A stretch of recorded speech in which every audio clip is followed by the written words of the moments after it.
வணக்கம். தடயத்தாரின் நம்மவர் நிகழ்வோடு இணைந்திருக்கின்றோம். அந்த வகையிலே ஏப்ரல் 26, 2025 மாலை 4 மணியளவிலே மார்க்கத்தில் இடம்பெற்ற தோழர் ஆனா கௌரிகாந்தன் அவர்கள் எழுதிய இளநிலை தேசியமும் முதுநிலை சாதியமும் என்ற நூல் அறிமுக நிகழ்வோடு நாங்கள் இணைந்திருக்கின்றோம். இந்த நிகழ்விலே பல பேச்சாளர்கள் உரையாற்றியிருந்தார்கள். இந்த நிகழ்வை கனடாவிலே கனடா படப்பாளிகள் உலகம் ஐங்கரன் அவர்கள் இதை ஒழுங்குபடுத்தி நடத்தியிருந்தார். இந்த நிகழ்வுக்கு பெருந்திரளான கனடா வாழ் தமிழ் மக்கள் கலந்து கொண்டதையும் சிறப்பித்திருந்ததை பார்க்கக்கூடியதாக இருந்தது. இந்த நிகழ்வுக்காக லண்டனிலே இருந்து எல்லோராலும் அறியப்பட்ட புதியவன் ராசையா யூட் அவர்களும் கலந்து சிறப்பித்திருந்தார்கள். இந்த நிகழ்வுகளை தொகுத்து தடயத்தார் நேர்களோடு பகிர்ந்து கொள்வதில் நாங்கள் பெரும் மகிழ்ச்சி அடைகிறோம். இந்த நேரத்திலே இந்த நிகழ்வை ஒழுங்குபடுத்தி நடத்திய ஐங்கரன் அவர்களுக்கும், லண்டனிலிருந்து வருகை தந்திருந்த புதியவன் ராசையா அவர்களுக்கும், யூட் அவர்களுக்கும், இந்த நிகழ்விலே கலந்து கொண்ட அனைத்து பேச்சாளர்களுக்கும், கலந்து கொண்ட மக்களுக்கும் எங்களுடைய அன்பையும் பாராட்டுக்களையும் தெரிவித்துக் கொண்டு நிகழ்வுக்குள்ளே செல்வோம். நன்றி, வணக்கம்.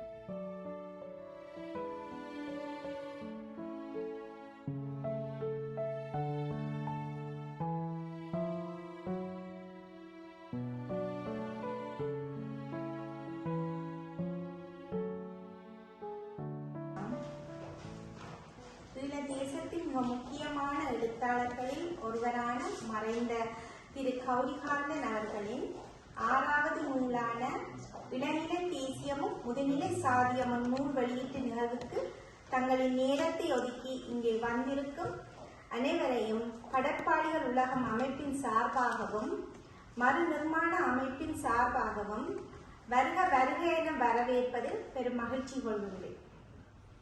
இந்த நிகழ்வை தொகுத்து வழங்கும் அரிய சந்தர்ப்பத்தை எனக்கு வழங்கிய என் பள்ளி தோழன் ஐங்கரன் கதிராமநாதன் அவர்களுக்கு எனது நன்றியை தெரிவித்துக் கொண்டு இந்நிகழ்வுக்குள் செல்கின்றேன். அனைத்து அடக்குமுறைகளுக்கும் எதிராக மானிட விடுதலைக்காக போராடி மறைந்த வீரர்களுக்கும் பொதுமக்களுக்குமான மரியாதை செலுத்தும் முகமாக ஒரு நிமிட மௌன அஞ்சலி செலுத்துவோமாக.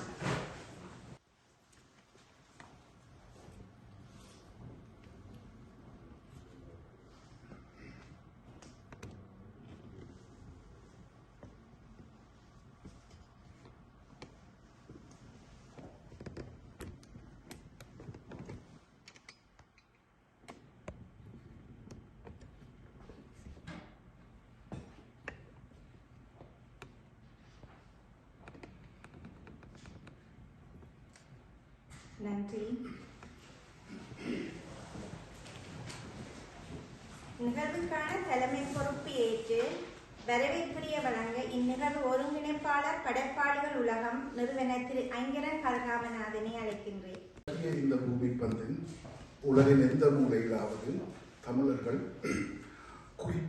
குறிப்பாக ஈழத்தமிழர்கள் ஏதாவது ஒரு நிகழ்வு கொண்டாடும் பொழுது அந்த நிகழ்வு ஒரு மகிழ்வான நிகழ்வாக இருந்த போதும் அந்த மகிழ்வையும் தாண்டி அங்கே ஒரு சோகம் விளையோடுவதை நாம் அறிவோம். அந்த சோகத்திற்கான காரணத்தை நான் சொல்லித்தான் தெரிய வேண்டும் என்ற அவசியமில்லை. 2009 என்ற ஆண்டு சொல்லி செல்லும். ஆதலால் தமிழுக்கான வணக்கத்தை எனக்கு செலுத்த கிடைக்கின்ற இடங்களில் எல்லாம் என் சோகத்தையும் சேர்த்து சொல்வது வழக்கம். வறண்டு போன வெண்ணிமண், வழி நடுகிய மனித புண், வட்டமிடும் வான்குண்டு தாங்கி மண்ணை திறந்த வேலியாக்கினார்கள், பெண்ணை பிறந்த மேனியாக்கினார்கள், உன்னையும் என்னையும் பறந்த மானத்தோடு விட்டு சென்றார்கள். ஒப்பாரி அது 9 நாடுகளில் கூட்டு இசை. ஓலமிட்டு அழுதான் தமிழன் ஆளுக்கு ஒரு திசை, ஓர வஞ்சகம் செய்தது ஐக்கிய நாடுகள் சபை. இத்தனை துயரமும் தாண்டி எப்போதும் தமிழை வேண்டி என்னையும் எழுத தூண்டி இங்கனம் அழைத்து வந்த தாய் தமிழுக்கு என் தலைவணக்கம். நமது இந்த அழைப்பை ஏற்று சபைக்கு வந்திருக்கும் அனைவருக்கும் அன்பான வணக்கங்கள். இந்த நூல் இன்று ஏன் அறிமுகப்படுத்த வேண்டும், இந்த நூலை எழுதியது யார், இந்த நூல் என்ன சொல்ல வருகின்றது என்ற விடயங்கள் தொடர்ந்து நடக்கப் போகின்றது. அது முன்னிலையாக இந்த நூலினை இங்கு அறிமுகப்படுத்த இங்கிலாந்திலிருந்து மறு நிர்மாணம் சார்பில் வந்திருக்கின்ற புதியவன் ராசையா மற்றும் ஜூட்டன் அவர்களை உங்கள் முன்னிலையில் அழைக்கின்றேன்.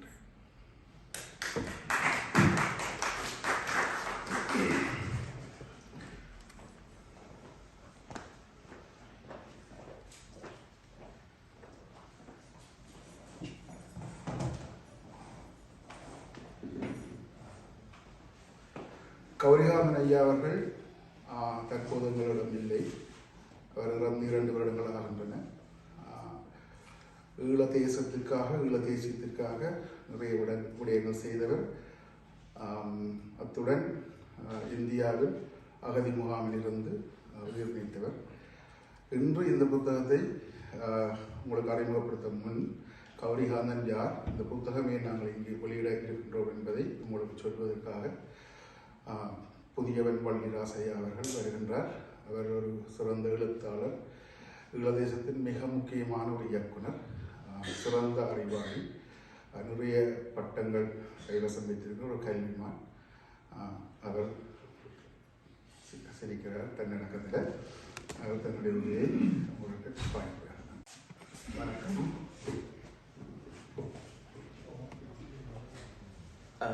இந்த நூலாசிரியர் தொடர்பான ஒரு சுருக்க வரலாறு அந்த புத்தகத்தினுடைய அட்டையிலே இருக்கு. நான் அதை திருப்பி சொல்ல வேண்டிய அவசியம் இல்லை என்று நினைக்கிறேன். நீங்கள் புத்தகத்தை வாங்குகிற பொழுது இங்கே சிலருக்கு கௌரிகாந்தனை பற்றி ஏற்கனவே தெரிந்திருக்கிறது. 60களிலே அவர் இடதுசாரி இயக்கங்களிலே இணைந்து பணியாற்ற தொடங்கிய காலம் தொடக்கம் அவர் தர்மபுரி இந்தியாவில் இருக்கிற தர்மபுரி அகதி முகாமிலே மரணிக்கிற வகையிலே அவர் இடதுசாரி கொள்கைகள் சார்ந்து தன்னுடைய வாழ்நாள் முழுவதும் பணியாற்றிய ஒருவர். சிங்கள, முஸ்லிம், மலேக, தமிழ் இடதுசாரிகளோடு இணைந்து பணியாற்றியவர். இந்தியாவுக்கு புலம்பெயர்ந்ததன் பின்னர் அங்கு கூட இடதுசாரிகளுடைய தொடர்புகளை ஏற்படுத்தி ஆய்வுகள், எழுத்து வேலைகள் போன்றவற்றிலே தன்னை முழுமையாக அர்ப்பணித்தவர்.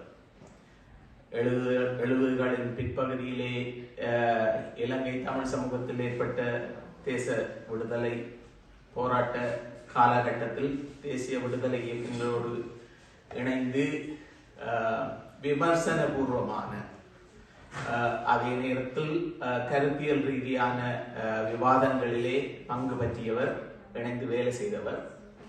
இறுதி காலங்கள் மிக கொடூரமானவையாக இருந்தாலும் கூட அவருடைய இறுதி மூச்சு அடங்குகிற காலப்பகுதி வரையிலே அவர் எழுதி கொண்டிருந்தார். அவர் இறுதியாக எழுதிய நூல்தான் நாம் இங்கு வெளியிட எடுத்திருக்கிற நூல். அதனை அவர் 6 நூல்களை எழுதியிருக்கிறார், வெளிவந்திருக்கின்றன. அதிலே 3 நூல்களை நாங்கள் மர நிர்மாணம் அமைப்பினர் சார்பாக வெளியிட்டிருக்கிறோம். மர நிர்மாணம் என்பது ஒரு பெரிய அமைப்பு கிடையாது. 3-4 நாங்கள் 4 நண்பர்கள் இணைந்து பிரித்தானியாவிலே ஆரம்பித்த அமைப்பு. 2009 பின்னர் நாம் இந்த சமூகம் நோக்கி என்ன செய்யலாம் என சிந்தித்த பொழுது எங்களால் முடிந்த சில விஷயங்களை செய்வதற்காக உருவாக்கிய அமைப்பினுடைய பெயர் மர நிர்மாணம். அதில் 3 நூல்களை, அவருடைய 3 நூல்களை நாங்கள் வெளியிட்டிருக்கிறோம். வடிவங்கள் மாறலாம், போராட்டம் தொடரும், அறமும் போராட்டமும் என்று வெளியீடு காண இருக்கிற இந்த நூல். எனக்கு ஐங்கரன் பணித்திருந்தார். நிறைய நேரம் எடுக்கக்கூடாது, குறிப்பிட்ட நேரத்துக்குள்ள இந்த விஷயத்தை முடிச்சுட்டு வந்து இருக்க வேண்டும் என்றால் 6 மணிக்கு மண்டபம் நாங்கள் கையளிக்க வேண்டி இருக்கிறது. அவை நீங்கள் எல்லாரும் கேள்விப்பட்ட ஒரு கதைதான். இந்த குதிரை வளர்ப்பவர் பேச்சு கேட்க போன கதை நீங்கள் கேள்விப்பட்டிருப்பீங்கள். ஒரு திறந்த வழியரங்கிலே ஒரு சொற்பொழிவு நடக்கிறது. ஒரு மிக திறந்த ஒரு சொற்பொழிவாளர் அங்கே பேச வந்திருக்கிறார். ஆயிரக்கணக்கான மக்கள் கூடியிருக்கிறார்கள். அவர் பேச்சை ஆரம்பித்து 2 நிமிடங்களில் மழை பெய்ய தொடங்குகிறது. எல்லோரும் ஓடி விடுகிறார்கள். இந்த குதிரை வளர்ப்பவர் மட்டும் அந்த மழையிலே நினைந்தபடி அங்கே இருக்கிறார். இந்த பேச்சாளர் வந்து கேட்கிறார், எனது பேச்சிலே அவ்வளவு ஆர்வமா, நீ மட்டும் போகாம நிற்கிறாயே? அவர் சொல்லியிருக்கிறார், ஐயா, நேற்று என்னிடம் 40 குதிரைகள் இருக்கு. நேற்று நான் குதிரைக்கு புல்லு போடுவதற்கு 40 குதிரைக்குரிய புல்லு எடுத்துக்கொண்டு போன பொழுதுதான் தெரிந்தது எனது மனைவி வந்து 39 குதிரைகளுக்கு ஏற்கனவே புல்லு போட்டு விட்டார். ஆகவே 39 குதிரைகளுக்கு புல்லு போட்டாச்சு என்ற ஒரே ஒரு காரணத்துக்காக நான் இந்த ஒரு குதிரைக்கு புல்லை போடாமல் பெற மாட்டேன். இப்பொழுதுதான் பேச்சாளருக்கு புரிந்திருக்கிறது. ஒருவர் கேட்டுக்கொண்டிருந்தாலும் நான் பேச வேண்டும், எல்லாருக்குமாக போய்விட்டார்களே என்பதற்காக நாம் பேசாம விடக்கூடாது என்று அவர் மன்னிப்பு கேட்டுவிட்டு மீண்டும் மேடையிலே போயிருந்து பேசியிருக்கிறார். கிட்டத்தட்ட 2 மணி நேரங்கள் முடிந்து வந்து குதிரைக்காரன்கிட்ட கேட்டிருக்கிறார், எப்படி என்னுடைய பேச்சு என்று. அவன் சொல்லியிருக்கிறான், ஐயா, நேற்று நான் குதிரைக்கு புல்லு போட போய்க்கு எனக்கு தெரிஞ்சது 39 குதிரைக்கு என் மனைவி புல்லு போட்டு விட்டார். அதுக்காக நான் கொண்டு போன 40 குதிரைக்குரிய புல்லாக ஒரு குதிரைக்கு போட மாட்டேன். ஐயா, அப்பதான் அவருக்கு விளங்கி இருக்கிறது, ஒருவருக்கு எவ்வளவு நேரம் பேச வேணுமோ அவ்வளவு நேரத்துல நான் பேசாமல் 40 குதிரைக்கு புல்ல ஒரு இடத்துல போட்டு விட்டுட்டேன் என்று.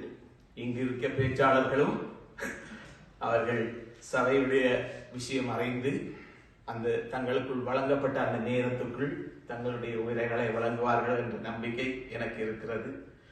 39 குதிரைக்கு போட்ட புள்ளையும் ஒரு குதிரைக்கு போட மாட்டார்கள் என்ற நம்பிக்கையோடு இங்கே சமூகம் அளித்து எமது அழைப்பை ஏற்று வந்தமைக்காக நன்றியையும் கூறி விடைபெறுகிறேன். நன்றி, வணக்கம். நன்றி. இந்த புத்தகத்தை பற்றி பேசுவதற்கு முன்னாள் யாழ் பல்கலைக்கழக தமிழ் துறை தலைவர், தற்போது அண்ணாமலை பல்கலைக்கழகத்தில் கனடா பலக தலைவராக இருக்கிற பேராசிரியர் பாலசுப்ரமணியன் ஐயாவை முன்னிலைக்கு அழைக்கின்றேன். அவருடன் சேர்ந்து புத்தகத்திற்குள் மேலும் செல்வதற்காக செனகா பாலிடெக்னிக் கனடா பேராசிரியர் ஸ்ரீமதி விஜி விமலன் அவர்களையும் முன்னிலைக்கு அழைக்கின்றேன். அனைவருக்கும் வணக்கம். இந்த சபையிலே இருக்கின்ற கற்றோர்கள், ஊடகவியலாளர்கள், தேசப்பற்றாளர்கள் அனைவருக்கும் மீண்டும் ஒரு முறை வணக்கத்தை கூறிக்கொண்டு இந்த உரையை நேரடியாக ஆற்ற விளைகின்றேன். கௌரிகாந்தன் அவர்களை நான் 2 வருடங்களுக்கு முதல் தான் அறிவேன். எங்களுடைய நூலகம்.com அதுக்கு நான் சென்ற பொழுதோ அங்கே சுவாமி விவேகானந்தரை பற்றி ஒரு புத்தகம் எழுதியிருந்தார் இந்த கௌரிகாந்தன். எனக்கு அதிசயமாக இருந்தது. ஏனென்றால் உங்களுக்கு தெரியும், சுவாமி விவேகானந்தர் கிழக்கிழங்கை காரணியில் சேர்ந்தவர் எனது ஊரினர். அவரை பற்றி எவருமே பேசாத ஒரு யாழ்ப்பாணத்து அறிஞர்கள் மத்தியிலே இந்த கௌரிகாந்தன் எழுதின வாசகம் நான் இப்பொழுதோ மாதம் 10ஆம் தேதி வெளியிடுகின்ற சுவாமி விவேகானந்தர் ஆய்வு களஞ்சியம் என்ற நூலிலே அவரை பற்றி ஒரு பந்தியை எழுதியிருக்கின்றேன். ஏன் குறிப்பிடுகிறேன் என்றால், சுவாமி விவேகானந்தரை அறிந்து கொள்ள வேண்டும் என்றால் அவருடைய இளமை பெறும் பற்றிய இளமைக்கால செயற்பாடுகள் முக்கியமானது.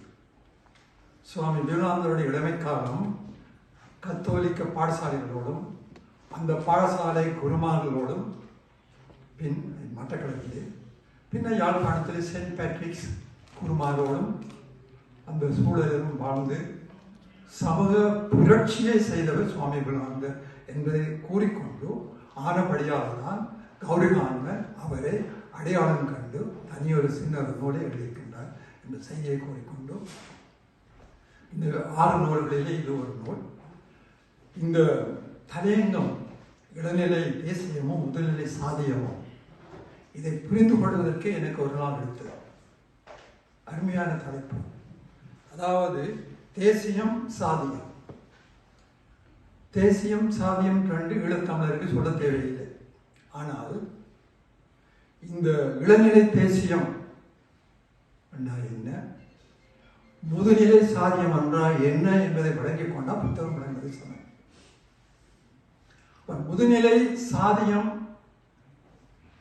என்ற 2 சொல்லாடல்கள் இரத்தத்தோடு ஊறிய ஒன்றுதான் முதுநிலை.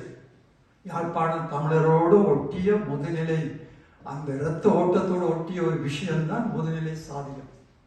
அந்த அந்த அந்த அதை மாற்று இரத்த சிகிச்சை செய்ய வேண்டும் எங்களை எல்லோருக்கும்.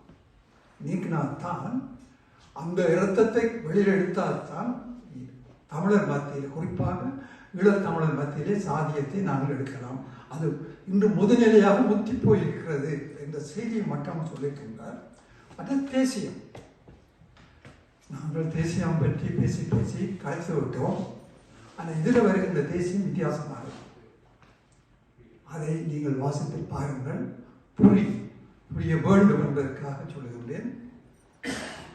இந்த நூல் எழுதிய நோக்கம் என்னவென்றால், தெற்காசிய நிலையை மனதில் கொண்டு, அதாவது இந்தியா, இலங்கை, முக்கியமாக 2 நாடுகள், மற்றது பர்மா, இனி கிழக்காசிய நாடுகள், அவற்றை மையமாக மனதில் கொண்டுதான், அங்குள்ள மக்கள் அவருடைய அரசியல் என்பவற்றை கருத்தில் கொண்டுதான் தெற்காசிய நிலையை மனதில் கொண்டு இந்திய இளநிலை தேசியம் பற்றிய இந்திய பாருங்கள் தன்னடக்கமாக இந்த நூலினால் இந்திய இளநிலை தேசியம் சொல்லுகின்றார்கள். அது பொருந்த நூல். ஆனால் அது எங்களுக்கும் பொருந்தக்கூடிய ஒரு சொல்லாட்சி என்று நான் நினைக்கின்றேன். என்றால் தேசியம் என்பது அது சொல்வது கஷ்டம், இந்த மேடையில் சொல்வது கஷ்டம். தேசியம் என்பது ஒரு முழு நாட்டை சுட்டுகின்ற ஒரு சொல் தான் தேசியம். அதில் நான் உறுதியாக இருக்கின்றேன். தமிழ் தேசியம், சிங்கள தேசியம், இஸ்லாமிய தேசியம் என்றால் அது தேசியம், அது இனவாதம் என்ன என்றால் எனது கருத்து. இந்த கருத்தை நாம் முக்கியமாக சொல்ல வேண்டும். அதை அடிமனதாக கொண்டுதான் அவர் இந்த இளநிலை தேசியம் ஒன்று உருவாக வேண்டும் என்ற ஒரு கருத்தை அங்கே நூலில் வைக்கின்றார். அடுத்து அவர் சொல்கிற குறிப்பு, சாதிய சமத்துவத்தை ஏற்படுத்தாத நிலை இலங்கை இடதுசாரிகளின் அந்த நிலை இலங்கை இடதுசாரிகளின் தவறுகளும் ஒன்றாக அவர்கள் பிள்ளைகள் இதுவும் ஒன்று. அதாவது இன்னும் பிள்ளை சாதிய சமத்துவத்தை பற்றி சிந்திக்காத நிலைதான் இடதுசாரிகள் விட்ட பிள்ளை என்று சொல்லுகின்றார். அத்தவறுகள் பற்றிய ஆய்வை நெறிப்படுத்த உதவுவதுதான் இந்த நூல். அதை நெறிப்படுத்த உதவுவதே இந்நூலின் குறிக்கோளாகும் என்றும் தன்னுடைய இலட்சியத்தை சொல்லிவிட்டார். பஞ்சமரின் அடையாளப்படுத்தப்படும் அடிமை சாதி பிரிவினருக்கும் தமிழீழ தேசியத்திற்கும் இடையேயான உறவு இன்னமும் கூட பட்டும் படாத ஒன்றாகவும் தூர நின்று வேடிக்கை பார்க்கும் ஒன்றாகவும் இருப்பதை மறக்க முடியுமா? இதை நாங்கள் சொல்லித் தெரியவில்லை. நாங்கள் பார்த்தது, கேட்டது எல்லாம், வாசித்தது எல்லாம் அதுதான். இந்நிலைமையை மாற்றியே ஆக வேண்டும். இந்நிலைமையை மாற்றியே ஆக வேண்டும் என்பதற்காகவே இத்தலைப்பை தேர்ந்தெடுத்தேன் என்று அவர் சொல்கின்றார். கௌரிகாந்தன் அவர்கள் தமிழீழ மக்களை எவ்வாறு புரிந்து கொண்டு இந்நூலை எழுதியுள்ளார் என்பதையும் நோக்க வேண்டும். அவருடைய எழுத்தினூடாகவே நான் சொல்லுகின்றேன். அவர் சொல்லுகின்றார், இலங்கை தீவின் நிலை இதுதான். வாசகர்களில் ஒரு சாரார் இலங்கை தீவில் சிங்கள பௌத்த பேரங்காரவாத அரசியல் மேலாண்மை ஒழிய வேண்டும் என்பது ஆர்வம் உள்ளவர்கள். இதில் கணிசமானோர் தமிழீழ கோட்பாட்டாளராகவும் மிதமானவர்களில் ஒரு சாரார் கடந்த கால பல்வேறு கசப்பான அனுபவங்களால் மனம் நொந்தோ குழப்பமுற்றோ கொதிப்படைந்தோ இருப்பதால் தமிழீழம் சாத்தியமா என்று சந்தேகிப்பவர்களாகவும் இருக்கக்கூடும். மற்றொரு சாரார் புலப்பெயர்வு ஏற்படுத்திய வர்க்க நிலை மாற்றத்தால் தமது முந்தைய முடிவுகளை மீளாய்வு செய்யும் நிலையில் உள்ளவர்களாக இருக்கக்கூடும். தமிழீழ கோட்பாட்டாளர்கள் அனைவரும் ஒத்த கருத்தோட்டம் கொண்டவர்களாக இல்லை, இருக்க வேண்டும் என எதிர்பார்க்கவும் முடியாது, எதிர்பார்க்கவும் கூடாது. இதனால் ஒவ்வொருபட்ட கருத்தோட்டங்களை கொண்ட வாசகர்களை இந்நூல் சென்றடைய வேண்டும் என்பதை என நோக்கம். அருமையான நூல். இந்த நூலை வாசித்து வைக்கிற நூல் அல்ல, வாசித்து மூடினால்தான் இது விளங்கக்கூடிய நூலாக, அந்த அளவுக்கு கருத்தாளர் மிக்க நூலாக இதை தந்திருக்கின்றார். இன்றைய இலங்கை இந்திய அரசுகளின் தோற்ற வரலாறு பற்றிய விளக்கம் சிறப்பாக சித்தாந்த அடிப்படையில் விளக்கி இந்தியா, இலங்கை, பாகிஸ்தான் ஆகிய 3 நாடுகளும் இணைந்து தேசிய பிராந்திய போராட்டங்களை தோற்கடித்த விதம் பற்றிய விளக்கங்களும் எனக்கு பிடித்த வகையிலே எழுதப்பட்டது. மிக அருமையான பகுதி, அதை நீங்களே வாசித்து பாருங்கள். இப்பிராந்தியத்தில் நாட்டு அரசு, தேசிய அரசு என 2 அமைப்புகள், நாட்டு அரசு, தேசிய அரசு என்பன அமைந்துள்ளதா என்பது பற்றிய விளக்கமும் அவர் குறிப்பிடுகின்றார். இவ்வளவும் அவருடைய முன்னுரையாக அமைகின்றது. முதலாவது 4 அத்தியாயம் கொண்ட நூலிலே 1ஆம் அத்தியாயத்தில் கூறுகின்றது, மக்கள் அமைப்புகள் வெறுமனே ஒரு அரசியல் அல்ல. இந்த மக்கள் அமைப்புகள் அது அரசியலாக இருக்கட்டும், கலாச்சார குழுவாக இருக்கட்டும், அது வெறும் அமைப்புகள் அல்ல. இந்த தலையங்கத்தை போட்டு விடுகின்றார். மக்கள் அமைப்புகளின் அடிப்படை நோக்கம் அவை மறைமுகமாக அரசியல் திட்டங்களுக்கு சார்பாக செயல்படுதல். அது தொல்காப்பிய மன்றமாக இருக்கட்டும், தமிழ்ச்சங்கமாக இருக்கட்டும், அது ஏதோ ஒரு மன்றமாக இருக்கட்டும், அந்த மன்றத்திலே இருக்கின்ற உறுப்பினர் அத்தனை பேருக்கும் அரசியல் இருக்கிறது. அந்த அரசியலை மறந்து எந்த ஒரு குழுவிலேயோ எந்த ஒரு அமைப்பிலேயோ இருக்கக்கூடாது என்பது இந்த கருத்து. பேருக்காக ஒரு சபையில் போய் இருக்கக்கூடாது விட தான் கொண்ட தத்துவத்தை எங்கெங்க செலுத்தலாம் என்பதில் எனக்கு மிக்க ஈடுபாடு உண்டு. இந்திய அரசியல் வரலாற்றில் அரவிந்தரின் செயற்பாடுகள், மந்தைய மாதரம் பத்திரிகையின் போக்கு, அரவிந்தர், சுப்பிரமணிய பாரதியார், உவே சிதம்பரனார், ராமசாமி பெரியார் முதலியோரின் தேசியம் நோக்கிய செயற்பாடுகள் என்பனவும் இந்த நூலிலே ஒவ்வொரு தலையங்கத்தின் வருகின்றது. படித்து பாருங்கள். இவ்வத்தியாயத்தின் இறுதியிலே ஒவ்வொரு இயலின் இறுதியிலே அவர் கொடுக்கின்ற அடிக்குறிப்புகள் எங்கள் எல்லோரையும் மிக சின்ன புத்தகத்தை விட இந்த அடிக்குறிப்புகள் சொல்லப்படுகின்ற விடயங்கள் மிக முக்கியமாக இருக்கின்றன. பாருங்கள். அதில் ஒன்று, பாசிச மக்கள் இயக்கம் படைமுறைப்படுத்துதல் என்பதற்கு சிறந்த விளக்கம் தருகின்றார். அதை பாசிச இயக்கம் பற்றியும் படைகளை முறைப்படுத்துதல் பற்றியும் விளக்கம் தருகின்றார். மற்ற சீன புரட்சி பற்றி சொல்லுகின்றார், ஈரானிய புரட்சி பற்றி சொல்லுகின்றார், பிலிப்பைன் ஜனநாயக போராட்டம், இந்தோனேஷிய படுகொலை, ஆசிய நெறிப்படுகை, தீர்த்தங்கரர், ஐயப்ப சுவாமி வழிபாட்டின் தோற்றம். இந்த புத்தகம் ஐயப்ப சுவாமி வரான்னு கேட்கக்கூடாது, விஷயம் படித்து பாருங்கள். ஐயப்ப சுவாமிகளின் வழிபாட்டின் தோற்றம், முப்புறம் எரித்தல், நாங்கள் அறிந்த படித்த முப்புறம் எரித்தல் வேறு, இதில் கூறப்படுகின்ற முப்புறம் எரித்தல் வேறு, அதை நீங்கள் வாசித்து அறிய வேண்டும். இத்தகைய விடயங்கள் பற்றி கூறும் தகவல்கள் மிக மிக பயன்மிக்கவை. 2ஆம் அத்தியாயம் அரவிந்தரின் கருத்தியல். இந்த நூலில் பார்த்தீங்கன்னா அவர் தென்னிந்திய களமாக கொண்டு முழு இந்தியாவையும் பார்க்கின்றார். முழு இந்திய சுதந்திர போராட்ட இயக்கத்திலே காங்கிரஸ் கட்சி, பின்னர் வந்த காங்கிரஸ் கட்சி, மற்றவையெல்லாம் பற்றி பேசுகின்றார்.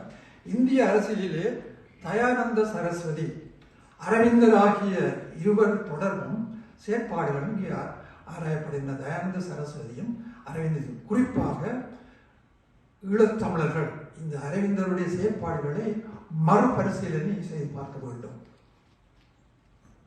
இந்திய சுயராட்சியம் என்ற கருத்தை முதலில் கூறியவர் தயானந்தர். சுவதேசி, பகிஷ்கரிப்பு என்பவற்றில் ஈடுபட்டு சுதேசிய உணர்வை தோற்றுவித்தவரும் தயானந்தர் என்பதும் விளக்கப்படுகிறது. காங்கிரஸ் கட்சியின் தோற்றத்துடன் சுயராட்சியம் என்ற கோஷம் நல்லாட்சியாக மாற்றம் பெற்றது. இந்தியாவை ஆரியமயமாக்கி, காட்சிக் கொள்ளுங்கள், இந்தியாவை ஆரியமயமாக்கி, ஆரியத்தை தேசிய மதமாக்கி, ஹிந்தியை தேசிய மொழியாக்கி, இந்தியாவை ஆரிய இந்தியாவாக மாற்றியவர் நமது தயானந்த சரஸ்வதி என்பதை மிக நுணுக்கமாக ஆராய்ந்து அதை நிறுவியிருக்கின்றார். ஹிந்தி மொழியை தமிழ்நாட்டில் கற்பித்த நல்ல செய்தி ஒன்று கிடைத்தது. ஹிந்தி மொழியை முதலாக தமிழ்நாட்டில் கற்பித்த முதல் ஆசிரியர் எங்களுடைய மதிப்புக்குரிய மகாகவி சுப்பிரமணிய பாரதியார் என்றும், அடுத்தவர் ஈவேரா பெரியவர். இந்த இரண்டு பெரியவர்களும் முதலாக இந்தியை எங்களுடைய தாயக மக்களுடைய, அதாவது இந்திய தமிழர்களுக்கோ அல்லது எந்த இனத்தவருக்கோ இந்திய மொழியை கற்பித்த இந்த இரண்டு பெரியவர்கள். அடுத்த செய்தியாக வருவது இந்த மதமாற்றம். அதாவது மீள் மதமாற்றம் சொல்லாட்சி மீள் மதமாற்றம் என்பது, மதமாற்றம் உடனே நாங்கள் கிறிஸ்தவர்கள் கிறிஸ்தவர்கள் சைவர்களை மதம் மாற்றுவது. அடுத்ததாக நாங்கள் அறிந்தது இஸ்லாமியர் தமிழர்களை மட்டக்களப்பில் நடைபெறுவது.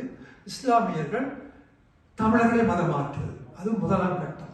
இரண்டாவது கட்டம் பற்றி இவர் பேசுகின்றார். என்ன கட்டம் என்றால், அவர்களை மதம் மாறியவர்களை மீண்டும் தம் மதத்துக்கு மாற்றுகின்ற செயற்பாடுகள் பற்றியும் இங்கே சொல்லப்பட்டிருக்கிறது.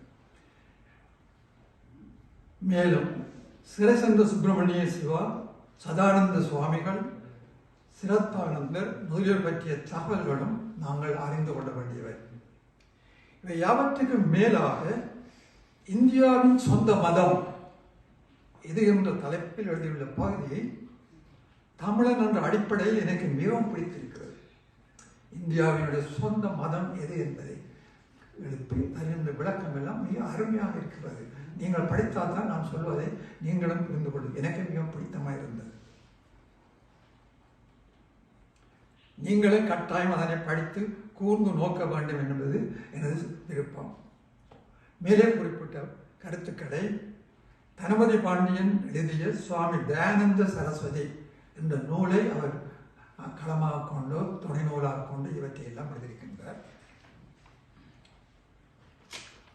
அடுத்தது ஆரிய மீட்பு, பிரமத எதிர்ப்பு, இந்து தேசிய இயக்க உருவாக்கம் என்பன தொடக்ககால இந்துவ கோட்பாடாக இருந்தவை பற்றிய விரிவான விளக்கங்களும் தருகின்றன.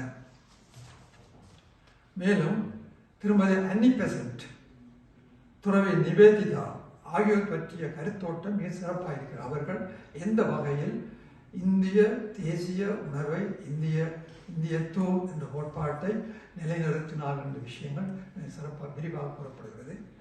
இந்திய தொன்மை மதங்கள் பற்றிய கருத்துக்கள் மிகவும் சிறப்பாகும். 2 முறை அவர் எழுதியிருக்கார். ஏன்னா பெரிய சொன்னார் தெரியல, எனக்கு அவருடைய மத கோட்பாடு புரியவில்லை. ஆனால் இந்தியாவினுடைய மதம் எது என்று சொன்ன விடயம் மிக பொருத்தமாக இருக்கிறது. ருஷ்ய புரட்சி பற்றிய கருத்துக்களும் மிக விரிவாக இருக்கின்றார். 3வது அத்தியாயத்திலே காங்கிரசினுடைய மகநாடுகள் பற்றி விமர்சனம் வருகின்றது. காங்கிரஸ் மகநாடுகளில் இடம்பெற்ற சீரற்ற தன்மைகள், அரசியல் சார்ந்த திட்டமிடப்படாத கோரிக்கைகள் என்பன பற்றிய விமர்சனங்கள் தரப்பட்டுள்ளன. இது எல்லாம் இவையெல்லாம் அரசியலில் ஈடுபடுகின்ற உங்களை போன்ற பெரியவர்கள் கட்டாயம் இதை படித்துக் கொள்ளும். ஏனென்றால் உதாரணமாக காங்கிரசினுடைய தவறுகளை காட்டி நம்மை நெறிப்படுத்துகிறார். நூலிலே இவரது அரவிந்தருடைய வந்தே மாதரம், யுகாந்தர் பத்திரிகை வெளிவந்த விமர்சனங்கள், கட்டுரைகள் பற்றிய செய்திகளும் இந்நூலிலே தரப்பட்டுள்ளன. மேலும் காங்கிரசின் தவறுகள், உட்காட்சி பூசல்கள், அவற்றை தீர்த்து வைப்பதில் அரவிந்தர் மேற்கொண்ட செயற்பாடுகள் என்பனவும் ஒரு வழிகாட்டியாக எங்களுக்கு அமைகின்றது.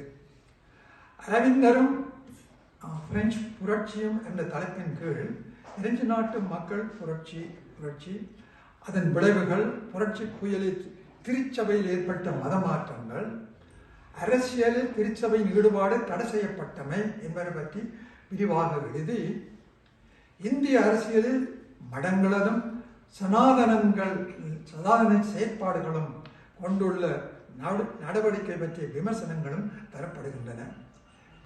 பிரெஞ்சு புரட்சியின் பல்வேறு படிமுறைகளை இந்திய அரசியலுடன் ஒப்பிட்டு எழுதியுள்ள பகுதி கௌரிகாந்தனின் சீர்திருத்த சிந்தனையின் வெளிப்பாடாக நான் பார்க்கின்றேன்.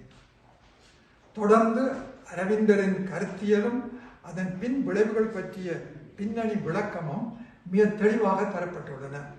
அடுத்து பிரெஞ்சு புரட்சிக்கு பின்னர் 1917 நடைபெற்ற ருஷ்ய புரட்சியினால் ருஷ்ய நாட்டு அரசியலிருந்து மதமும் மத ஸ்தாபனங்களிலிருந்து கல்வியும் ஒதுக்கி வைக்கப்பட்டமை பற்றியும் அதனுடைய பயன்பாடு பற்றியும் எழுதியிருக்கின்றார்.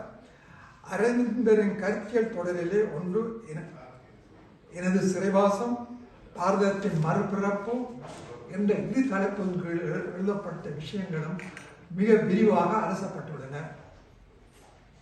இவ்விடயங்கள் எழுதுவதற்கு துணையாக கேசவனின் இந்திய தேசத்தின் தோற்றமும் வளர்ச்சியும் என்ற நூலை அவர் துணை நூலாக கொண்டதையும் அவர் பக்குவமாக குறிப்பிட்டிருப்பது பாராட்டக்கூடியது.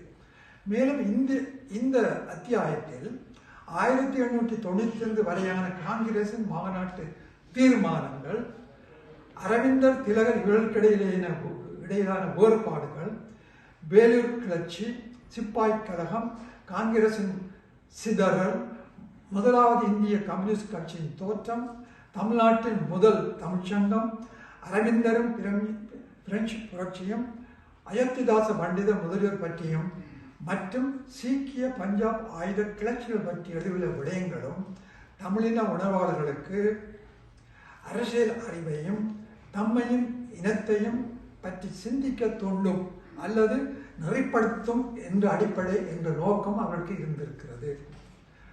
அடுத்த அத்தியாயம் சமுதாய சீர்திருத்தம் பற்றிய அரவிந்தருடைய நோக்கம் பற்றி ஒரு கட்டுரை எழுதியிருக்கின்றார். இந்த அத்தியாயத்தில் வருகின்றது இளநிலை தேசியம். இந்த அத்தியாயத்தில் இளநிலை தேசியம் பற்றி அரவிந்தர் கூறும் கருத்து, சனாதன தர்மத்தின் குறைபாடுகள், பாரத புத்திக்கும் சாதிய புத்திக்கும் இடையிலான சமரசம், பொது உடைமை, ஜனநாயகம், முதலாளித்துவம், சம உடைமை என்பன பற்றிய விளக்கங்களும் கூறப்படுகின்றன. நான் அதை பற்றி விளக்கமாக சொல்லவில்லை, என்ன பேசியிருக்கிறார் மட்டும் சொல்லியிருக்கின்றேன். சான்றாக அரவிந்தர் பிராமணர்கள் பற்றி கூறுவது நோக்கத்தக்கது. நால் வருணத்தாரை தொடர்ந்து உருவாக்கப்பட்டது சாத்திரங்கள், சடங்குகள் என்னும் வலைப்பின்னல். இது இந்தியா முழுவதையும் சிக்க வைக்க பிராமணரால் உருவாக்கப்பட்ட வலைப்பின்னல். அதில் அவர்களையும் அது சிக்க வைத்து விட்டது. அவர்களிடம் சமூக அறிவின் முற்போக்கு மலரவில்லை என்ற கருத்தை துணிந்து அடித்து சொல்லுவதோடு அவர் எழுதி வைத்திருக்கின்றார். அரவிந்தரும் அவரது தலைமையிலான புதிய கட்சியினரும் சாதிய சீர்திருத்தம் பற்றி எடுத்த நிலைப்பாடு, அவர்களது உலக கண்ணோட்டம் என்பன பற்றியும் விளக்கங்கள் தரப்பட்டுள்ளன.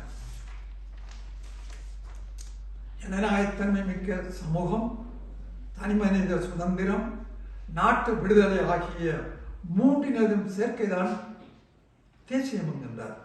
ஜனநாயக மிக்க சமூகம், தனிமனித சுதந்திரம், நாட்டு விடுதலை ஆகிய மூன்றினது சேர்வைதான் தேசியம் என்ற வாசகம் என்கின்றார். இதன் மூலம் தேசியம் பற்றிய விளக்கமும் மிக விரிவாக இந்த நூலிலே கூறப்படுகிறது. இதன் அடிக்குறிப்புகளில் மிக முக்கியமாக நிலப்பிரபுத்துவத்துக்கு எதிரான போராட்டம், நாடோடிகளாக இந்தியாவுக்குள் நுழைந்த ஆரியர்களை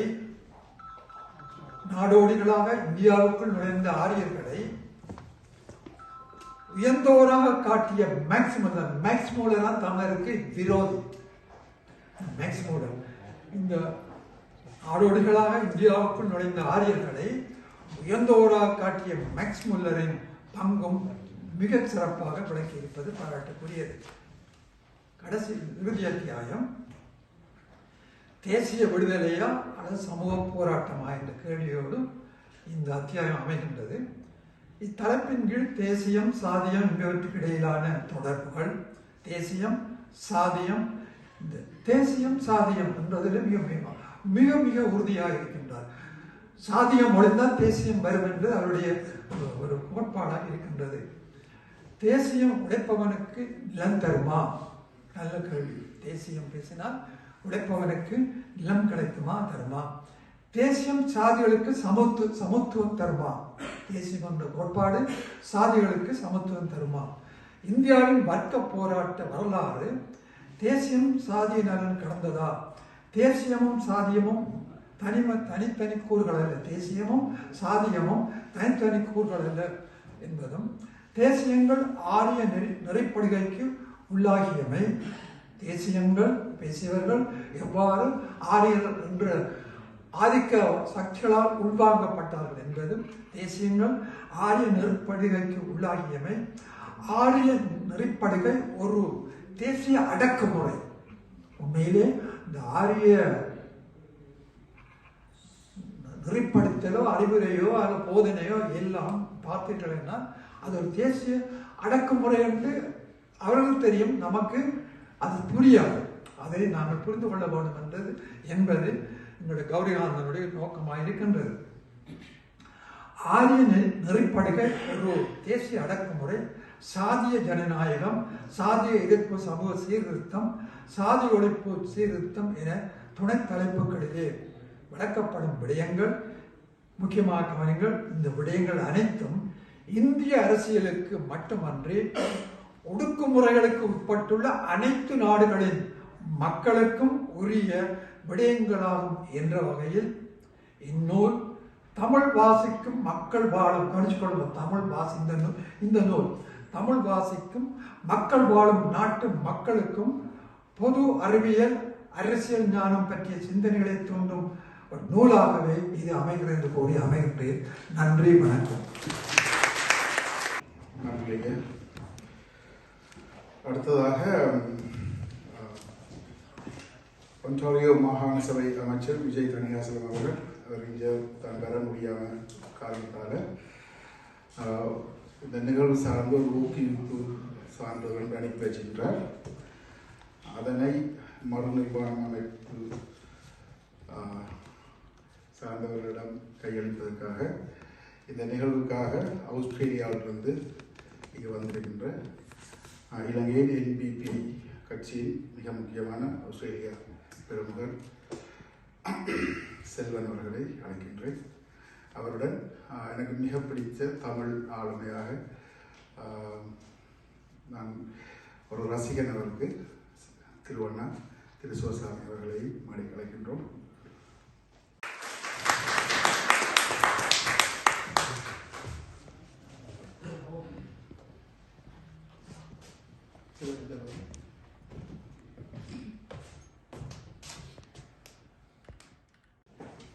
படைப்பாளர் உலகம் என்ற அமைப்பு 2015ஆம் ஆண்டு நான் ஆரம்பித்து 95 புத்தகங்கள் ஈழ தேசத்தைச் சேர்ந்த கவிஞர்கள் எழுத்தாளர்கள் வெளியிட்டு கொடுத்துருக்கிறேன்.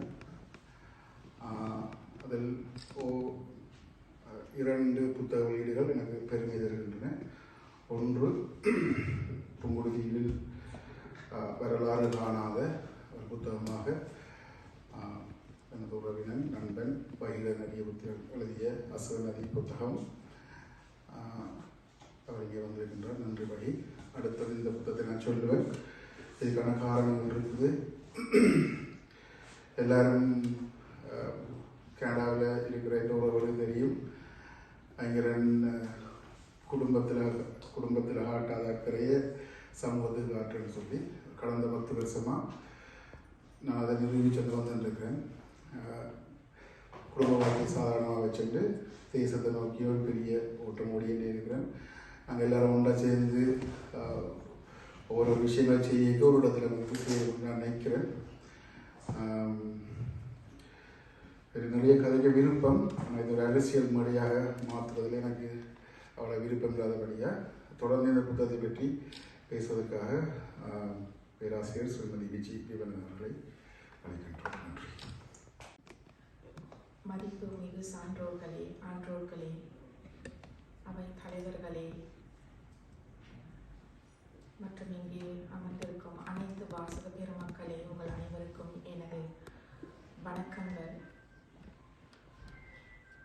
ஆசிரியராக இருந்து விரிவுரையாளராக மாறி பேராசிரியராக எத்தனையோ புத்தகங்களை வாசித்துள்ளேன். மாணவர்களின் எத்தனையோ சிந்தனைகளை நாங்கள், பேராசிரியர் இங்கே இருக்கின்றார், மாணவர்களின் எத்தனையோ சிந்தனைகளை நாங்கள் வாசித்திருக்கின்றோம். ஒவ்வொரு படைப்பும் ஒருவித எண்ணங்களையும் ஒருவித உணர்வுகளையும் எங்களுக்கு கொண்டு வந்து சேர்க்கும். நான் வாசித்த ஆயிரக்கணக்கான புத்தகங்களில் என்னை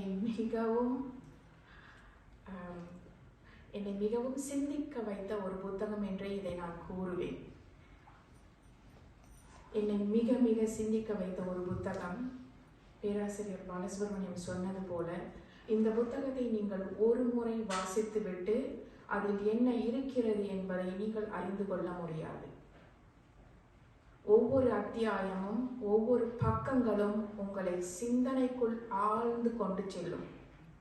ஒரு தனி மனிதன் தன்னுடைய இளமை காலம் தொட்டு முதுமை அடையும் வரை இந்த சமூகத்திற்காகவும் இங்கே இந்த மானிட குலத்திற்காகவும் எத்தனை நல்ல விஷயங்களை செய்ய வேண்டும் என்பதை ஒவ்வொரு நாளும் அவர் சிந்தித்திருக்கின்றார்.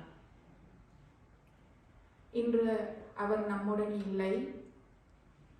ஆனால் இந்த புத்தகம் இங்கே நம்முடன் அவராக பேசிக் கொண்டிருக்கின்றது.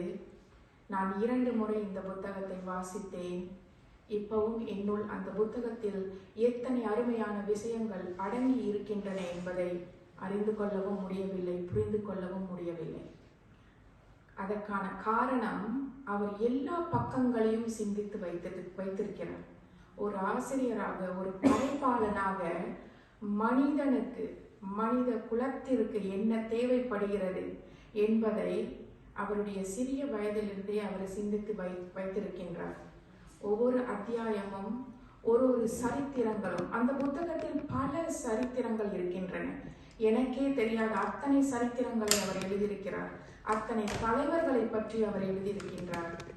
ஒவ்வொரு தலைவர்களும் எங்கே நிவர்த்தியான வாழ்க்கையை கொடுத்தார்கள், எங்கே தவறுகள் செய்தார்கள், எத்தனை தவறுகளுக்கு அவர்கள் விதித்திருக்கிறார்கள் என்பதையெல்லாம் அவர் அங்கே ஒரு சில இடங்களில் நாசுக்காக கோடிட்டு காட்டியிருக்கிறார். முக்கியமாக அந்த புத்தகத்தை நான் ஒரு சரித்திர நூலாகவே காண்கிறேன்.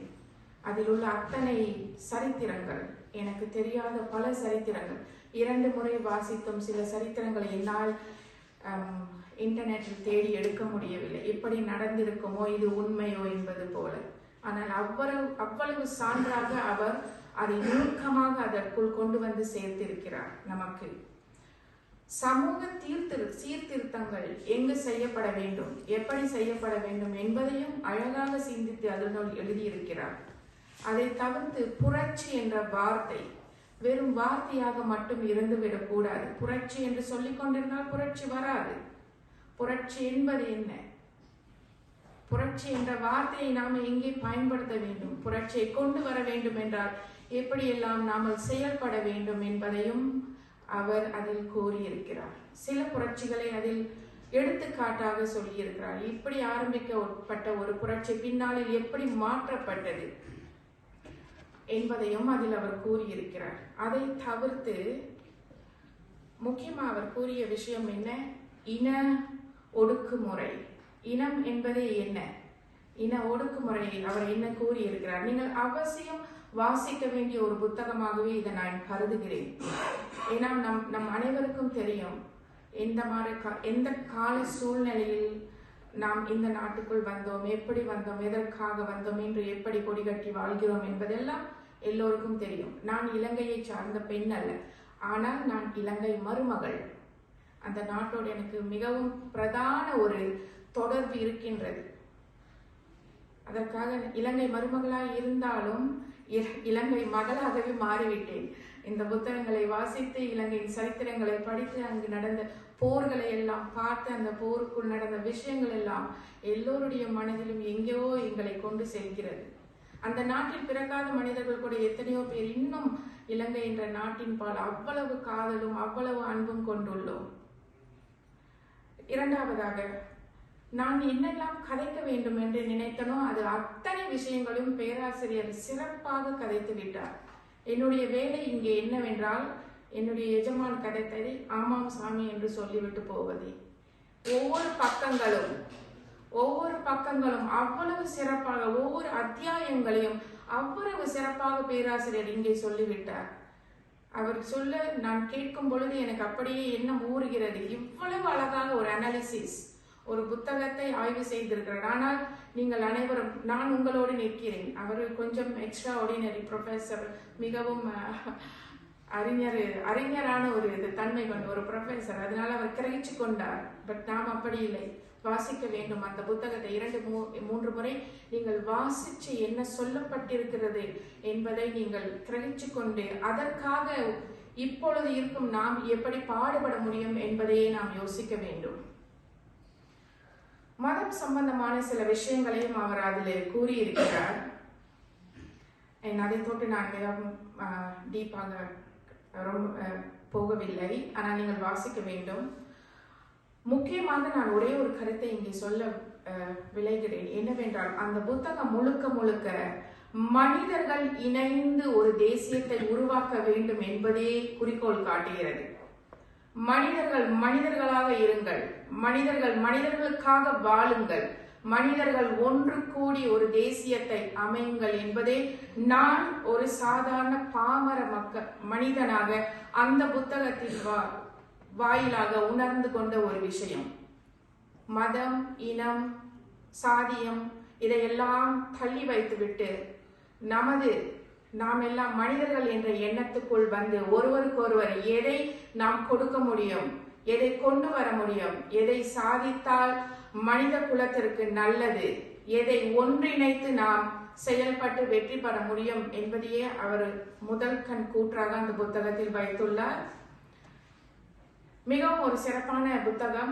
அவரை சார்ந்து அவரை பற்றி என்ன நினைக்கின்றார்கள் என்பதையே ஒரு சிலர் கருத்தாக கொடுத்திருக்கின்றார்கள். அதை முன்பக்கத்தில் போட்டதனால் எனக்கு முதலில் அவரை தெரிந்து கொள்வதற்கான அந்த வாய்ப்பு கொடுத்தது அந்த புத்தகம். நாங்கள் பெரும்பாலும் ஒரு புத்தகத்தை எடுத்து வாசிக்கும் பொழுது அவரை பற்றி ஒரு சிறு கருத்துகள் மட்டுமே இருக்கும். இங்கு அப்படி இல்லை, பல பக்கங்கள் அவர் யார் என்பதே எழுதி வைக்கப்பட்டுள்ளது. பின்பு அவர் மற்றவர்கள் யார் என்று எழுதி வைத்துள்ளார் அதனுள். தயவு செய்து எல்லோரும் இந்த புத்தகத்தை வாங்கி அவர் என்ன சொல்ல விளைந்தார், என்ன சாதிக்க நினைத்தார், எவ்வளவு செய்தார், அவருடைய எண்ணங்களை எப்படி நாம் செயல்படுத்தி கொண்டு வருவது என்பதை யோசிப்போம். வாய்ப்பு கொடுத்தமைக்கு மிக்க நன்றி.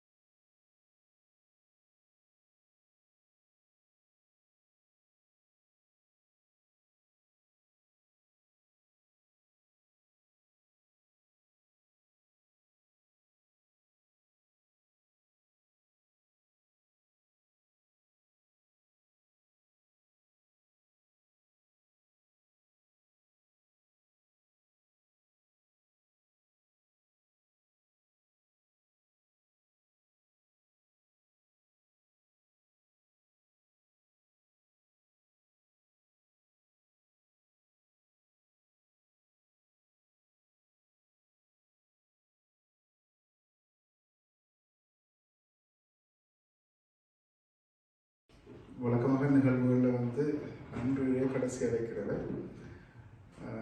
எங்களோட அண்ணன் மக்களின் ஒரு அரங்கேற்றம் நடந்தது. அதுக்கு என்னதான் அன்று போட்டிருந்தது. நான் அது எனக்கு முதல் பெரிய புழுவில் இருந்து நான் அன்று சொல்ல போகிறேன். கடைசியாக கதிரைகளுக்கு தான் சொன்னேன்னா எனக்கு அந்த கதையை தவற விடாமல் இந்த புத்தகம் வெளியிடுறதுக்கு ஒரு 4 பேர் வலி சேர்த்துருக்கேன். நீ ஸ்பைஸ் சூப்பர் மார்க்கெட் சுரேஷ் அண்ணா, நீராங்கண்ணா, ஸ்னேகி மலையரங்கண்ணா, total gear Ruban, south Asian Sainthan ஆகியோர். மற்றது நீங்கள் பார்த்தீங்கன்னு சொல்லி சொன்னால் இதுக்குள்ள ஒரு 90% பூங்குடி இருக்கிறவர் தான் இருக்குது. இந்த புத்தக வெளியிடல் அப்படின்னு சொல்லி சொன்னால் எங்களோட வீட்டு நிகழ்வுக்கு கூப்பிட்ற மாதிரி தான் கூப்பிட்றது. புத்தக வெளியீடு பெரிய சுவாரஸ்யங்கள் தரவே இல்லை. ஆனால் இந்த புத்தகத்தை நான் உங்களை எல்லாமே கூப்பிட்டுனான்னு சொல்லிச்சுன்னா நீங்கள் இதை வாசிக்கணும். அடுத்த வாரம் நான் உங்களை சந்திக்க இந்த புத்தகத்தை நான் கேள்வி கேட்பேன். இப்படி நீங்கள் அதுக்கு பதில் சொல்லாட்டி நான் பிரபல்யமாக ஃபேஸ்புக்கில் வந்து எழுதுவேன்.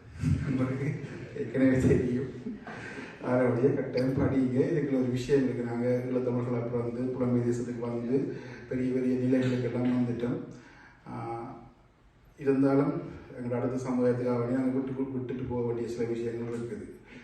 இன்றைக்கு ஈழ தேசம் வந்து மாறி மாறி சிங்கள பௌத்த அந்த அட்மினிஸ்ட்ரேஷனுக்கு கீழே தான் நாங்கள் எல்லாம் நடக்கும். இப்போ நடந்துட்டுருக்கீங்க.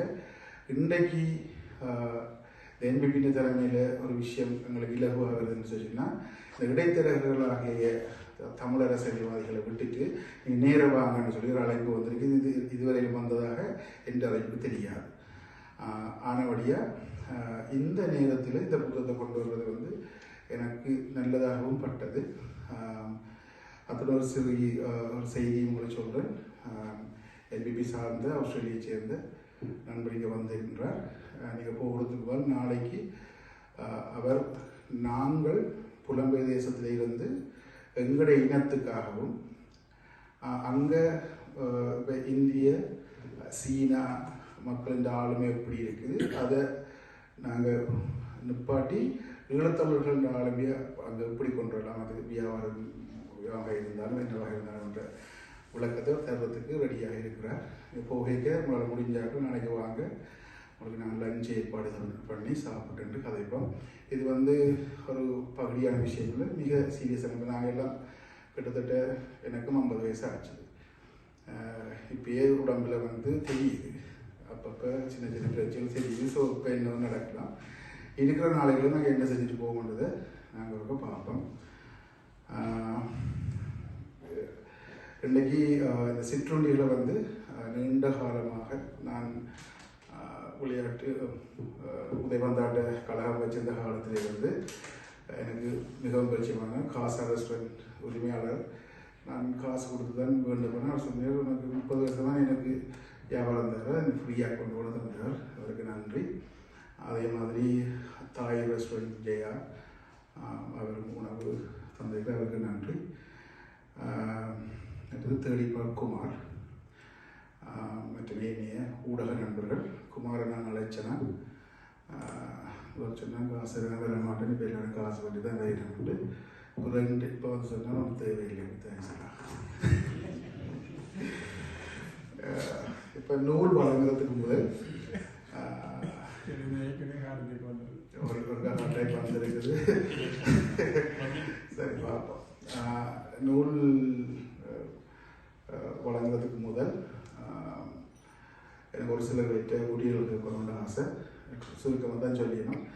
இந்த நிகழ்வுக்கு ஏன் வந்ததுன்னு சொல்லி அதை சொல்ல போயிடும். முதலாவது திருவண்ணம் தான். திருவண்ணமாக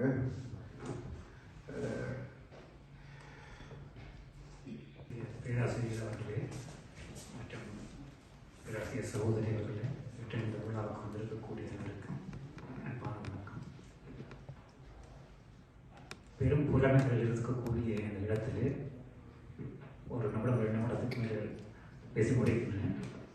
இந்த புத்தகத்தை பற்றி முதல்ல குறிப்பிட்ட போது தம்பி ஐங்கரன் அவர்கள் சொன்னால் இந்த புத்தகத்தை அறிமுகப்படுத்த போகிறோம். நான் அப்பொழுது இந்த நாட்டுக்கூடிய ஒரு செய்தி அனுப்பியிருந்தேன், நீங்கள் கட்டாயம் அது பேச வேண்டும் என்று. நான் அதுக்கு பதிலளித்தனோ அளிக்கவில்லை எனக்கு தெரியாது. நான் இங்கே வந்துவிட்டேன். வந்த பிறகு ஒரு நாள் மதிவாசன் வீட்டில் புத்தகம் இருக்குன்னு சொல்லி என்ன வர சொன்னார். அங்கே போனேன். புத்தகத்தை எடுத்து காரத்தில் வச்சு திறந்து பார்த்த உடனே எனக்கு அதிர்ச்சியாக இருந்தது. அதாவது இளநிலை தேசியமும் முதுநிலை சாதி எனக்கு எந்த விதத்திலும் தொடர்பில்லாத, நான் எப்பொழுதுமே அந்த பக்கமே நுழையாத ஒரு தலைப்பு. துறந்து முதல் 2 பக்கங்கள் மதிவாசன் வீட்டில் அதை வேண்டி உடனே பார்த்துவிட்டு வைத்துவிட்டு உடனே அவருக்கு தொலைபேசி எடுத்து சொன்னேன், இல்லை இது புலமை வாய்ந்த ஆய்வு செய்கின்ற பேராசிரியர்கள் வாசித்து செய்ய வேண்டியது. ஒரு சாதாரண ஒரு ஆளை பேசிட்டு இருக்கிறது இது ஒரு பெரிய இன்சல்ட்டாக இருக்கிறது. பிறகு அவர் மாறி சொன்னார், இல்லை ஒரு சாதாரண வாசகனாக இது புத்தகத்தை வாசித்தார் அப்படி இருக்கும் என்று. அதற்கு முன்னர் ஒன்றை குறிப்பிட விரும்புகின்றேன்.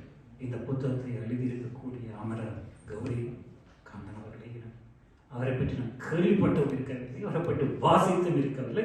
அவர் சொல்லியிருக்கக்கூடிய அந்த சப்ஜெக்டை பற்றி நான் எப்பொழுதும் சிந்தித்தது கூட கிடையாது. ஆனால் இந்த புத்தகம் ஒரு கடைநிலை வாசகனாகி என்னை போன்ற ஒருவருக்கு ஏதாவது வகையில் வெற்றி அடைந்திருக்கின்றதா என்ற கேள்வியை வைத்தால் நான் நிச்சயமாக சொல்லுகிறேன், யாரோ ஒரு கடைநிலை வாசகனை தான் மரபு வழியாக சிந்தித்த வழியிலிருந்து திருப்பி இருக்கின்றது என்றால் இந்த புத்தகம் திருப்பிக்கின்றது நான் ஆணித்தரமாக சொல்லுவேன். ஏனென்றால் ஆன்மீக மரபிலே, ஒரு ஆன்மீக தடவுகளிலே அங்கொன்று இங்கொன்றாக வாசித்துக் கொண்டிருந்தது. எனக்குள்ளே இந்திய ஆன்மீக மரபிலே ஒரு பிம்பமாக நினைத்துக் கொண்டிருந்த பெரும் பெரும் பெரிய ஆளுமைகளை எல்லாம் உடைத்து காட்டியிருக்கிறது. அதாவது என்று பேராசிரியர் குறிப்பிட்டவர் சொன்னார், தயானந்த சரஸ்வதியை பற்றி எல்லோரும் கவனமாக இருக்க வேண்டும். சமீபத்தில் ஒரு தயானந்த சரஸ்வதி இருந்துட்டு போனவர். அவர் இப்பொழுது இருக்கக்கூடிய இந்திய ஆட்சியோட நெருங்கிய தொடர்புடையவர். அவர் இப்பொழுது அமரத்துவம் அடைந்து விட்டார். அவர் அல்ல, இன்று இந்தியாவினுடைய அந்த மத பாரம்பரிய மத ஆளுமை கொண்ட ஆட்சிகளுக்கெல்லாம் மூல காரணமாக இருந்த தயானந்த சரஸ்வதியை பற்றி தான் அவர் குறிப்பிட்டிருக்கின்றார். அடுத்தது, இந்தியாவின் தேச பிதா என்று கருதப்படுகின்ற மகாத்மா காந்தியை யாருக்கு கூட துணை இருக்கும்? இந்த புத்தகத்திலே விமர்சனம் வைக்கின்றார். மகாத்மா காந்தி ஹரிஜன் என்று சொல்லப்படுகின்ற சொற்களை, ஹரிஜன் என்றால் ஹரியினுடைய மகன், கிருஷ்ணனுடைய மகன், இறைவனுடைய மகன் என்று தாழ்த்தப்பட்டவர்களை, தலித்துகளை பார்த்து அவர்களை கூறினார். ஏன் தெரியுமா? அவர்கள் மீது இருந்த அவர்களுடைய அக்கறை அல்ல, இரக்கம் இல்லை, அவர்கள் அடிப்பட்டு போனார்கள் நினைக்கவில்லை. அவர்களை, அந்த தலித் சமுதாயத்தை சமாதானப்படுத்துவதற்காக மகாத்மா காந்தி தேர்ந்தெடுத்த அந்த ஹரிஜன் என்றது. ஆனால் மகாத்மா காந்தி எந்த அத்வைத தத்துவத்தை கொண்டிருக்கக்கூடிய பகவத்கீதையை தன்னுடைய உயிர்நாடியாக நினைத்தாரோ, எல்லாம் ஒன்று என்று நினைத்தாரோ, அது மகாத்மா காந்தி கடைசி வரையிலும் இந்த வர்ணாசிரமத்தை கைவிடவே இல்லை. அதாவது அடிமைப்பட்ட தாழ்த்தப்பட்ட மக்கள் என்று தங்களை சூத்திரர்கள் என்று ஒதுக்கப்படுகின்ற அந்த தத்துவத்தை, அந்த வர்ணாசிரமத்தை மகாத்மா காந்தி பெற்றவே இருக்கவில்லை. ஏன்? மகாகவி பாரதியை அவர் அங்கே சுட்டிக்காட்டி, யாருக்கு இவ்வளவு திறமை வேண்டும்? இவ்வளவு மகாகவி பாரதியார் பல விதத்திலும் இவ்வளவு வெளிச்சி பாடல்களை, விடுதலை பாடல்களை பாடுகின்றன. இப்பொழுது சாதாரண ஒரு வாசகன் என்ற முறையில் சொல்லுகின்றேன். என்னது பண்ண என்னை மாற்றுகிறது குறிப்பிடுகின்றேன். சொன்ன அதே மகாகவி பாரதியார் அவர்கள் ஒருபோதும் வர்ணாசிரம தர்மம், இந்திய ஆரியமயமாக்கம், வேதகால முற்படுப்பு, பின்னர் அதற்கெல்லாம் ஒரு புதிய பெயர் கொடுக்கப்பட்டு சகல மதங்களை, அதாவது சீக்கிய, வைஷ்ணவ, அத்வைத, துவைத, விசிஷ்டாத்வைத மற்றும் சைன மதத்தை உட்படுத்துகின்றதுக்கு ஒரு புதிதாக ஒரு பெயர் வைத்திருக்கிறார்கள். அதுக்கு சனாதன தர்மம். அது ஒரு மாயை. பல குறிப்பிடலாம், ஏற்கனவே குறிப்பிட்டார்கள். அது இடையே இந்த புத்தகத்தை பார்க்கின்ற போது 2 மாதங்களுக்கு முன்னர் நான் இந்தியாவுக்கு போயிருந்த போது ஓரளவுக்கு அத்வைத வேதாந்தத்தில் ஓரளவுக்கு வாசிக்கின்ற ஒரு ஆர்வமுடையவர் என்ற குறையிலே பாண்டிச்சேரியை தாண்டி போகின்ற போது அரவிந்தருடைய ஓர்வலில் இருக்கக்கூடிய அந்த ஆச்சிரமத்துக்கு போக வேண்டும் என்று ஏதோ தற்செயலாக அந்த இடத்திலிருந்து போகக்கூடிய நேரம் கிடைக்கவில்லை. ஆனால் இப்படிப்பட்ட புலமை வாய்ந்த, இப்படிப்பட்ட பிரித்தானியாவை படித்து சிறப்பான அந்த அரவிந்தரைத்தான் இந்த அவர்களது எவ்வளவு ஆழமாக இந்த ஆன்மீக பரப்பில் விபுலானந்தர் பற்றி குறிப்பிட்டது போன்று அரவிந்தர் எவ்வளவு ஆழமாக வாசித்திருக்கின்றார். அரவிந்தருடைய ஆரம்ப காலத்திலிருந்து புதிய கட்சி ஆரம்பித்ததிலிருந்து இங்கிலாந்திலிருந்து படித்து வந்ததற்கு பிறகு, சிறையில் இருந்தது பிறகு, விவேகானந்தா அவர்கள் ஈர்க்கப்பட்டதற்கு பிறகு, திலகருடன் முரண்பாடு பட்டதற்கு பிறகு, பின்னர் தனது புதிய கட்டத்தில் எல்லாம் தோல்வியடைய ஆன்மீகத்தை நோக்கி பாண்டிச்சேரியிலே வருந்தனிக்கும் இப்படிப்பட்டவர் பிரெஞ்சு புரட்சி உலக மக்களுக்கெல்லாம் எவ்வளவு விடுதலைக்கு வேண்டி தந்த, இன்று நாங்கள் கனடாவில் அனுபவிக்கக்கூடிய அனைத்து மனித உரிமைகளையும் எங்களுக்கு வேண்டி தந்த அந்த பிரெஞ்சு புரட்சியை அதை தங்களுக்கு சாதகமாக இல்லது என்றபடினால் அதை குறை கூடிய அரவிந்தரை முழுமையாக பேசி முடிக்கின்றார். ஆகவே நான் கன நேரம் எடுக்கவில்லை. ஆக இலங்கையில் இருக்கக்கூடிய சாதியத்தை பற்றி அவர் குறிப்பிடுகின்ற போது எங்களுடைய தேசிய விடுதலைக்கு அது முக்கியமான கடந்தபடியினால் கொரோனா காலகட்டத்தில் பஞ்சமர் என்ற புத்தகத்தை, கே டேனியல் எழுதிய புத்தகத்தை பூரணமாக வாசித்த போதுதான் எவ்வளவு அடக்குமுறைகள் எங்களுடைய நாட்டில் இருந்திருக்கிறது என்பது தெரிய வந்தது. அதன்படி பார்க்கின்ற போது ஒரு கருத்தை மட்டும் குறிப்பிட விரும்புகின்றேன். புகழ் முடிப்பதற்கு முன்பாக எல்லாவற்றையும் பேசி முடித்து விட்டார்கள். அதாவது இலங்கையில் நான் அவதானித்த ஒன்று 1980களின் ஆரம்பத்திலே 17 வயதில் நாட்டை விட்டு புறப்பட்டு வந்தபடினால் எனக்கு அந்த போராட்ட காலகட்டத்தில் இருந்ததற்கான சந்தர்ப்பம் இருக்கவில்லை. அந்த காலகட்டத்தில் இந்த அடிமைத்தனங்கள் சாதித்தனங்கள் ஓரளவு வெளியே பேசப்படாதவர்களுக்கு தாக்கப்பட்டிருக்கலாம். ஆனால் சமீபத்தில் சில வருடங்களாக நான் இலங்கைக்கு சென்ற போது நேரை பார்த்த அனுபவம், புலம்பெயர்ந்த நாடுகளிலிருந்து போகின்றவர்கள் அங்கு அதே அந்த வக்கரமான அந்த எண்ணத்துடன் போய் அங்கிருக்கின்றவர்களை தாங்கள் நீண்ட காலத்துக்கு முன்னர் என்ன மாதிரி சாதிய அடிப்படையில் அன்று மற்றவர்களை பழகினார்களோ, அவர்களை ட்ரீட் பண்ணினார்களோ, அதே மாதிரி இன்றும் எங்கிருந்து போகின்றவர்கள் அதே மாதிரி அவர்கள் நடத்துகின்றதை கண்டு நான் மிகவும் மனம் வருந்தி இருக்கின்றேன். எந்த ஒருவரும் தேசிய விடுதலை நினைக்கின்றவர்கள் இந்த சாதிய அடிப்படையில் மறக்கப்பட வேண்டும். அதற்கு அடித்தளமாக இந்தியாவில் இருக்கக்கூடிய சனாதன அமைப்பும் இலங்கையில் இருக்கக்கூடிய அந்த சைவ வேளாளர் மரபு என்று சொல்லுகின்ற தன்மையும் அவை இல்லாத பெருந்தனையும் ஒரு தேசிய விடுதலை கிடைப்பது அறிவு என்று கூறி விடைபெறுகின்றேன். நன்றி. நிகழ்வுக்கு கடந்த மாதம் கைலாசாவில் போயிருந்து நித்யானந்தாவின் சீடர்கள் இருவரும் வந்திருக்கிறார்கள். மகிழ்ச்சி திருவா. அடுத்ததாக டொரண்டோ எழுத்தாளர்கள் சங்கத்தின் தலைவர் ரவி அண்ணா அவர்களை சில உரையாற்றுமாறு வைக்கின்றேன். எல்லோருக்கும் வணக்கம். உண்மையில் இந்த அரங்கத்துக்கு வந்து உரையாற்ற வேண்டியவர் என்னுடைய முன்னாள் தலைவர் கவிஞர் ஐ சுரேஷ் அவர்கள். அவருக்கு திடீரென ஏற்பட்ட சுயநலமாக அவரால் வர முடியவில்லை. இந்த நூல் எனக்கு தான் முதல் ஐங்கரன் அவரால் கொண்டு வந்து தந்தார். இன்னொருவர் மூலமாக அதை நான் மேலோட்டமாக வாசித்து விட்டு கனி அவர்களிடம் கொடுத்து விட்டேன். ஆனால் உரையாற்றுவார் என்ற நம்பிக்கையில் நான் அதை முழுமையாக வாசிக்கவில்லை.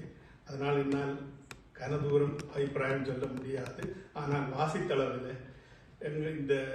இந்த தலைப்பே அங்கே முன்பு சொன்னவர்கள் மாதிரி இந்த தலைப்பே எனக்கு ஒரு சங்கடமாகத்தான் இருந்தது. என்றால் அப்படி என்று சந்தித்தது பிறகு மாறியது.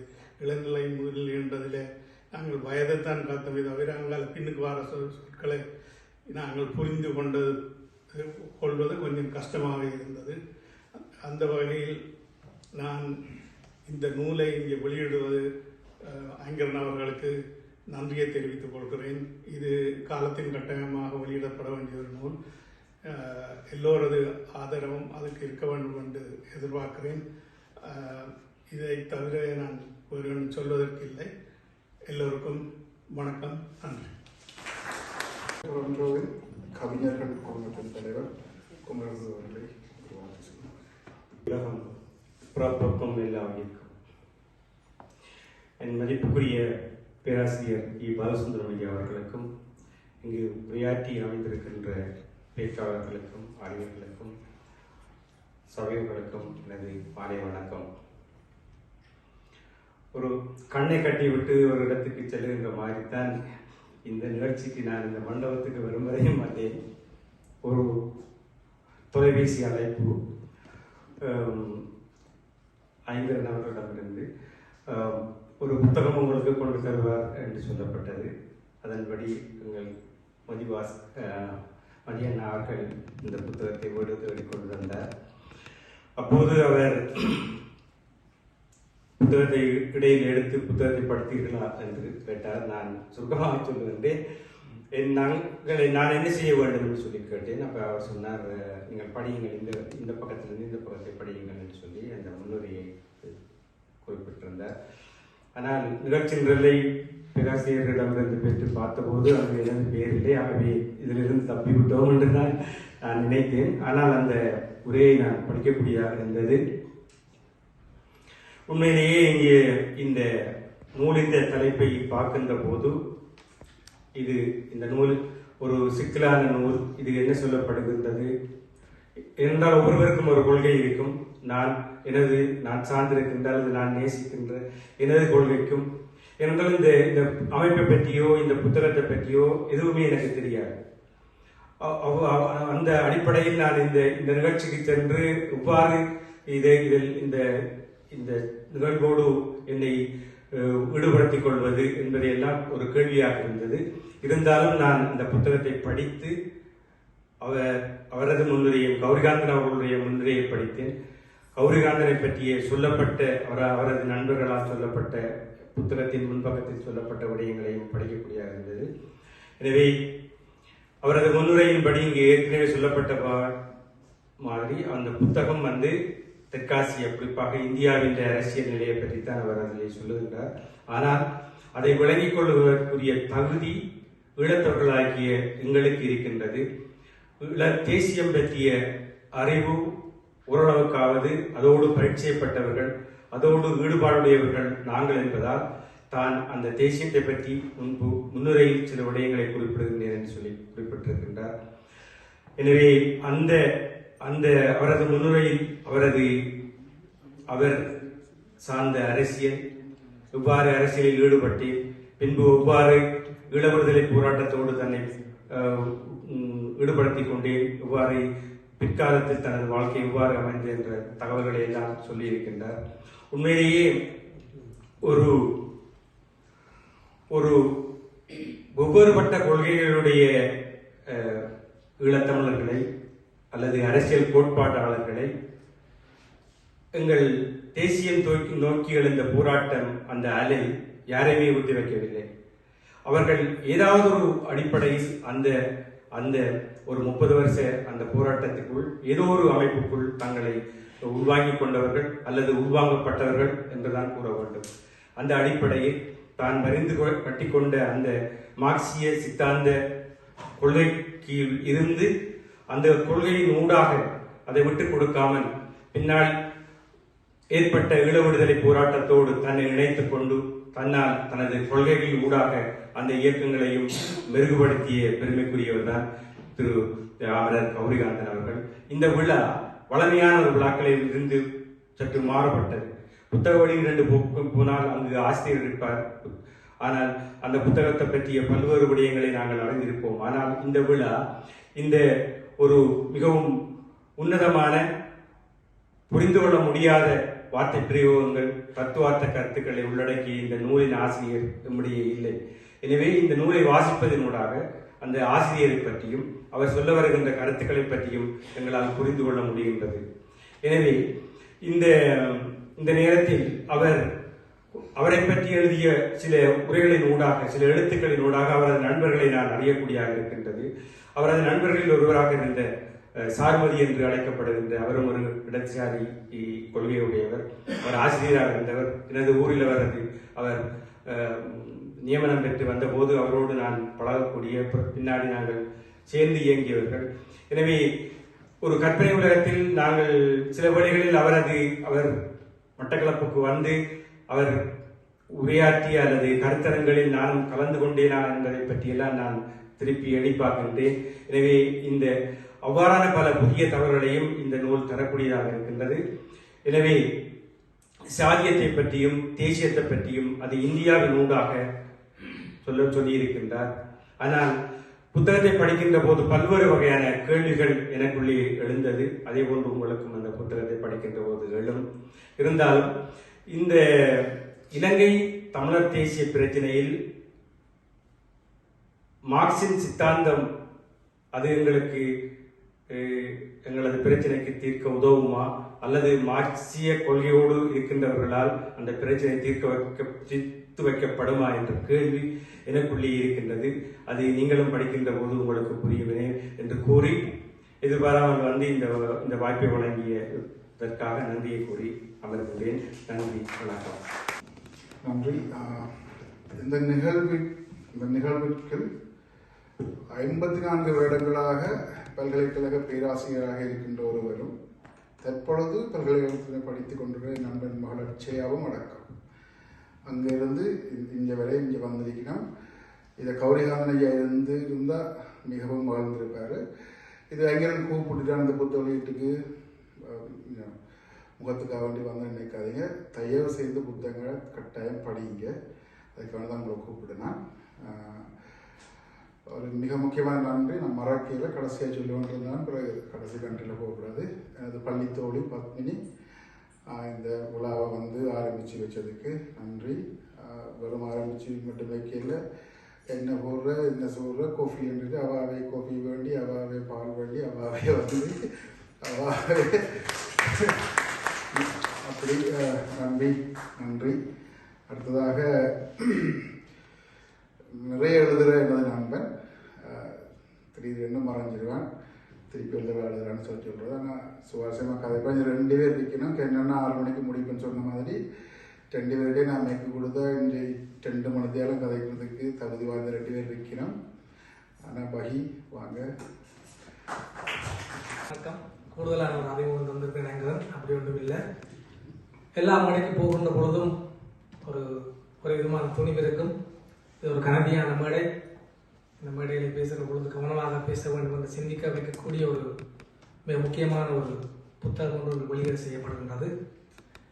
தன்னுடைய வருகையாலும் ஆய்வாலும் இந்த மேடையை அலங்கரிக்கக்கூடிய பாலசுந்தரம் ஐயா அவர்களே, பேராஜர் விஜிதா அவர்களே, ஊடக நண்பர் தென்புலோரியர் அண்ணா அவர்களே, நம்முடைய கிருபா அண்ணா, குமார் அண்ணா அவர்களே, உங்கள் அனைவருக்கும் என்னுடைய மனமார்ந்த வாழ்த்துக்களையும் நன்றிகளையும் தெரிவித்துக் கொள்கின்றேன்.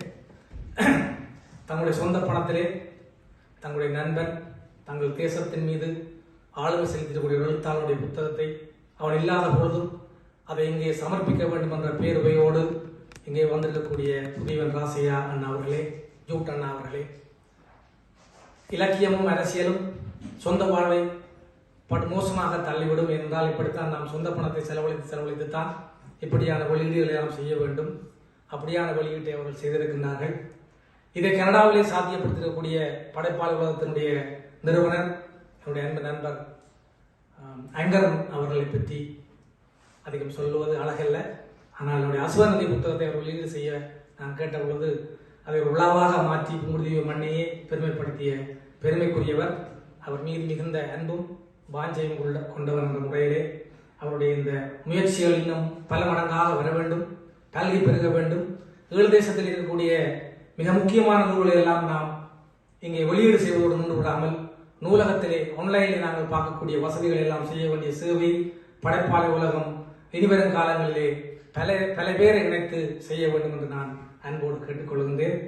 புத்தகத்தை பற்றி பேசுவதற்கு என்னிடம் பெரிதாக ஒன்றுமில்லை. காரணம், அந்த புத்தகத்தினுடைய மேலோட்டமாக அந்த புத்தகத்தை பார்க்கிற பொழுது அது மிகப்பெரிய சவால்களையும் மிகப்பெரிய அடக்கங்களையும் கொண்ட ஒரு நூலாக இருக்கிறது.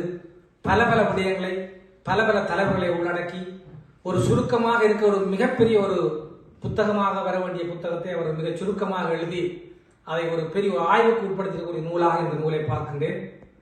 தலைப்பை பார்த்த பொழுது கொஞ்சம் சங்கடமாக இருந்தது. நாங்கள் இப்பொழுதும் ஈழதேசத்தை பொறுத்தவரையிலே அங்கேயும் சாதியம் விளையோடி கொண்டுதான் இருக்கிறது. ஆனால் நாங்கள் அதை முதன்மைப்படுத்துவதில்லை.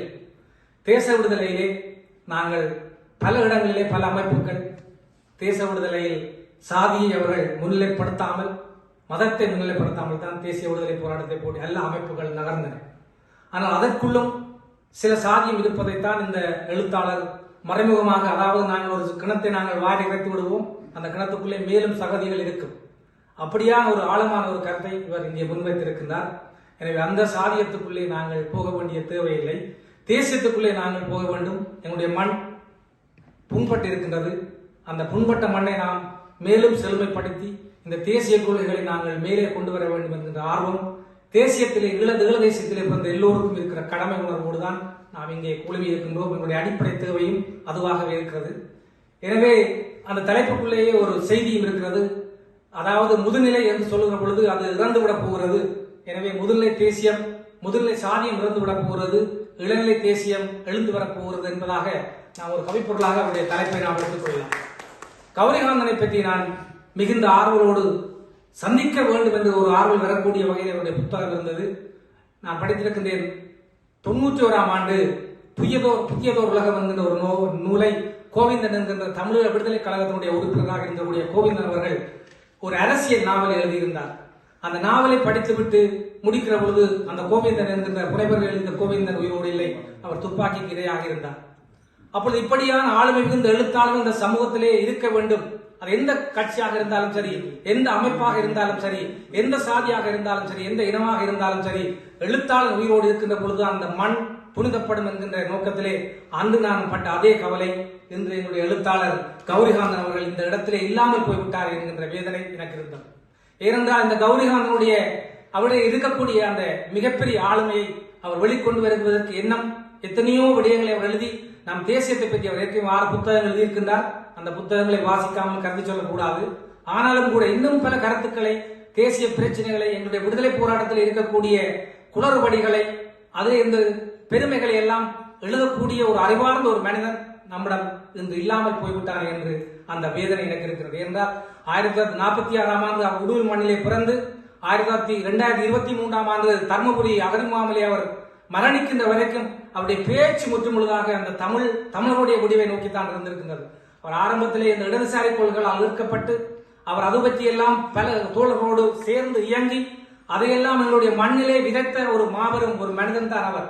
அவரை பற்றி நாங்கள் நிறைய இங்கே பேசலாம். ஏனென்றால் நாங்கள் ஈழ விடுதலைக்காக கொடுக்கக்கூடிய மிகப்பெரிய விலைகளுக்கெல்லாம் அத்திவாரம் விட்டவர்கள் இவர்களை போன்ற தத்துவவாதிகளும் எழுத்தாளர்கள் என்பதை நாம் மறந்து கொள்ள முடியாது. நாம் பிற்காலத்தில் அடைந்திருக்கக்கூடிய வெற்றிகளும் நாம் இன்று எதிர்பார்ப்போடு இன்று கூட நாம் உயிரோடு இருக்கக்கூடிய அந்த மாபெரும் வெற்றிகளுக்கெல்லாம் முற்காலத்திலே இடதுசாரி கொள்கைகள், மார்க்சிய லெனினிய கொள்கைகளோடு சமூக சேவைகளை எல்லாம் ஆற்றி வந்த பலர் இன்று மறைமுகமாக மறைந்து போய்விட்டார்கள். அவர்களை நாங்கள் இன்று தூக்கி வாரி இங்கே நாங்கள் தூக்கி பார்க்க நேர்ந்தால் அதிலே ஒரு முக்கியமான ஒரு நபராக கௌரிகாந்தன் இருப்பார் என்பதை அவரை பற்றி அவருடைய நண்பர்கள் அதில் ஒரு எழுதிய என்னுடைய புதியவன் ராசியா இங்கே இருக்கின்றார். ஒரு 4-5 நண்பர்கள் அவரை பற்றி எழுதியிருக்கின்றார்கள். அந்த சுருக்கத்தை பார்க்கின்ற பொழுதும் கௌரிகாந்தன் அவருடைய புத்தகத்தினுடைய உள்ளடக்கத்தை பார்க்கின்ற பொழுதும் நாம் உணர முடியும். அந்த வகையில் இந்த எழுத்தாளர்களை எல்லாம் நாம் கொண்டாட வேண்டிய இந்த தருணத்தில் இந்த புத்தகத்தை வெளியீடு செய்திருக்கக்கூடிய படைப்பாளர் உலகத்தினுடைய நிறுவனர் ஐங்கரன் அவர்களுக்கும் அங்கிருந்து வருகை தந்து பொன்னான தங்கள் நேரத்தை எல்லாம் இங்கே எங்களுக்காக செலவழித்து இந்த தமிழையும் தமிழ் கூறும் நல்லுலகையும் வாழ வைக்க வேண்டும், தங்களால் முடிந்த உதவியை செய்ய வேண்டும் என்று வந்திருக்கூடிய புதியவன் ராசையா டியூட்டன் அவர்களுக்கும் ஒரு இலக்கியத்தை நேசிக்கின்றவனாக, தமிழ் தேசியத்தை நேசிக்கின்றவனாக, தமிழுடைய விடுதலையை நேசிக்கின்ற உங்களை போன்ற ஒரு மக்கள் ஒருவனாக உங்களுக்கு நன்றிகளையும் வாழ்த்துக்களையும் நான் தெரிவித்துக் கொள்கின்றேன். நிறைய விடயங்கள் புத்தகத்துக்குள்ளே இருக்கின்றது. அதை கவனமாக பேச வேண்டும், கவனமாகவும் வாசிக்க வேண்டும். எனவே அந்த புத்தகத்துக்குள் போகாமல் இங்கே வந்திருக்கின்ற ஒவ்வொரு ஒரு சமூக கடமையோடு வந்திருக்கின்றீர்கள். சமூக கடமையை நாம் ஆற்றிவிட்டு போகின்றோம் என்ற திருப்தியோடு நாம் இந்த மண்டபத்தை விட்டு வெளியேறலாம். இனி எங்க புத்தகம் வெளியீடு செய்யப்படுகிறதோ தயவு செய்து அந்த அறிமுகத்தை பார்த்தால் அந்த வெளியீட்டுக்கு நீங்கள் வர வேண்டும், ஊக்குவிக்க வேண்டும். இலக்கியமும் கலையும் தான் இந்த அரசியலை நகர்த்துகின்றது. அரசியல் தான் மனித சமுதாயத்தை மேம்படுத்துகிறது என்பதை நாம் அறியாமல் நம்முடைய இதயத்துக்குள்ளே இருக்கக்கூடிய உண்மை.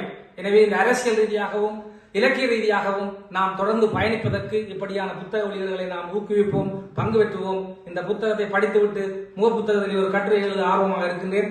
பெயர் சொல்ல விரும்பவில்லை. இங்கு எழுதக்கூடியவர்கள் பல பேர் வந்திருக்கிறார்கள். அவருடைய ஆய்வுக்கு இந்த புத்தகம் வர வேண்டும்.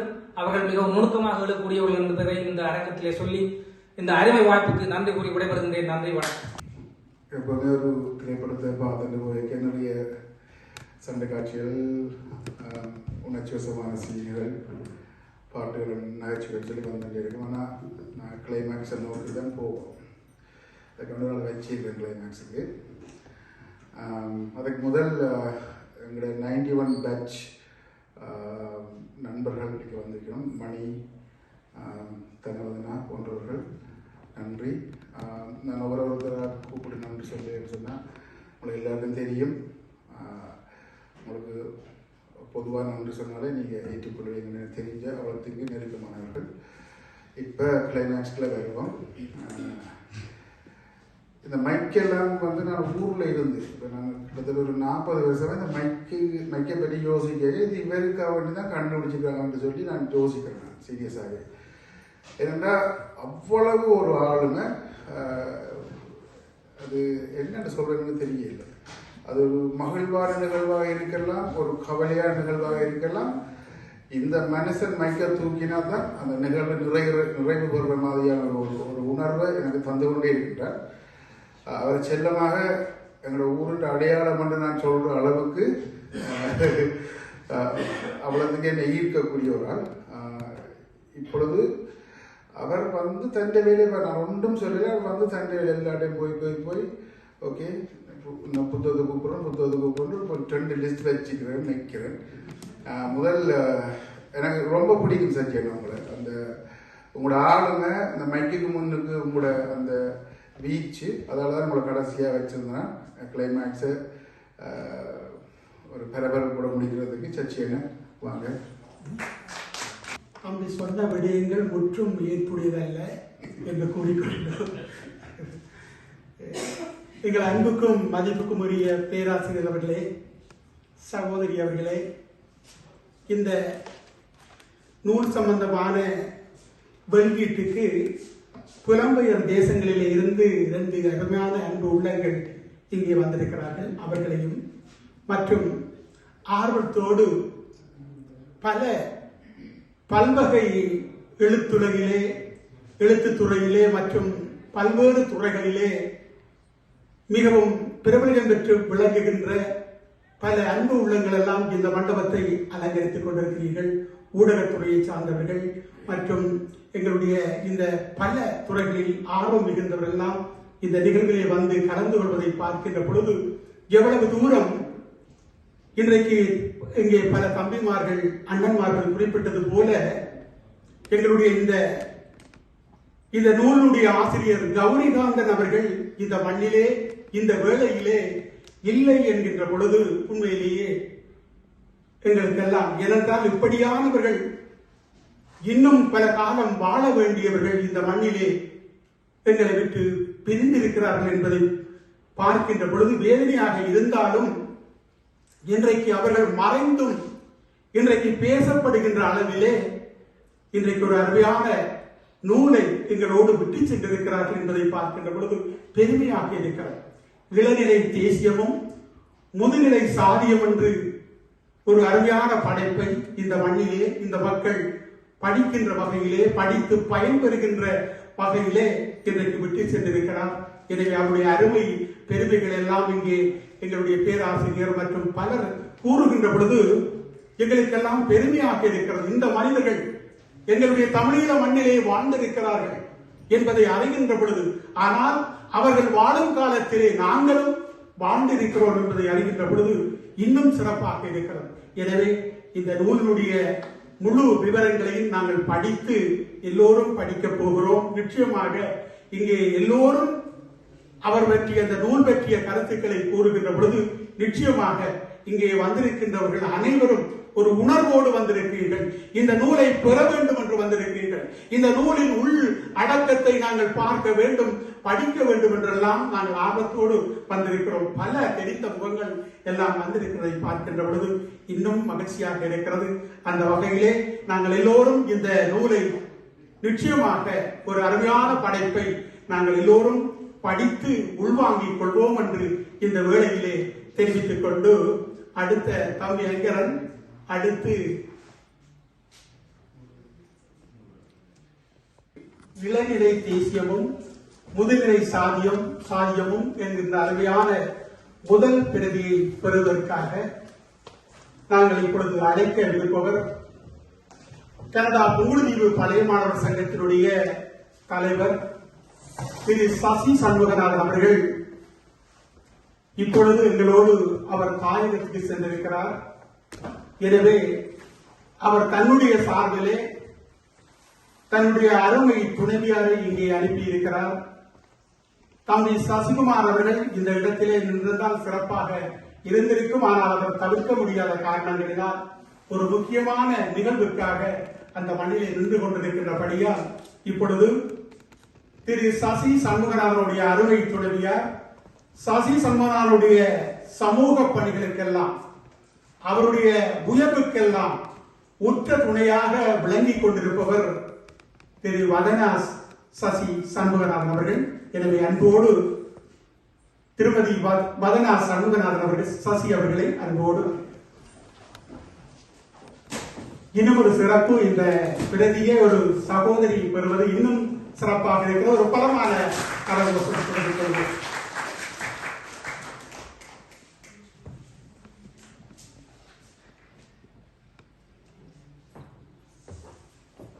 அடுத்து ஊடகத்துறையிலே பல அன்பு உள்ளங்கள் இங்கே வந்து வருகை என்று சிறப்பித்துக் கொண்டிருக்கிறார்கள். அந்த வகையிலே உங்களுக்கு தெரியும், இந்த மண்ணிலே ஊடகத்துறையோடு மட்டுமல்லாமல் தாயக மக்களின் துயர் துடைப்பு பணிகளுக்கெல்லாம் நிறைவாக இந்த மண்ணிலே இருந்து உதவி கொண்டிருக்கின்ற திரு டி கே பரமேஸ்வரன் அவர்களை அன்போடு அழைக்கிறோம்.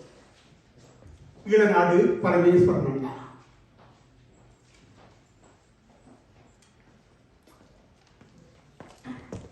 அடுத்து சாந்தா பஞ்சலிகமண்ணா ஆயத்தமாக இருங்கள்.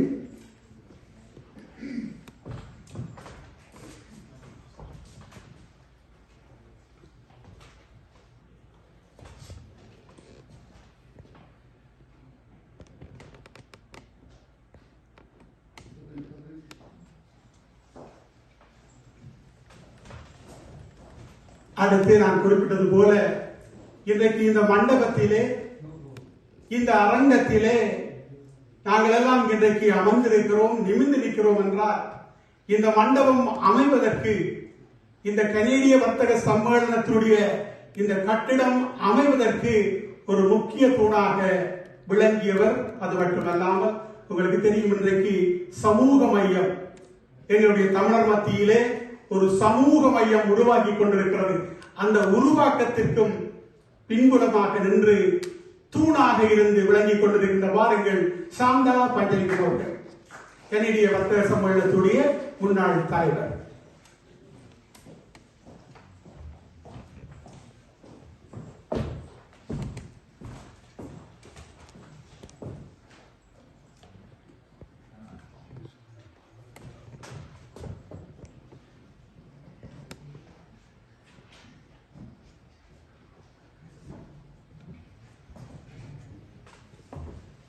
அடுத்து கனடா இலங்கை முன்னாள் வர்த்தக சங்கத்தினுடைய முன்னாள் தலைவர் பிரபல வர்த்தகர் திரு நடா கேதா அவர்களை அன்போடு அழைக்கிறேன்.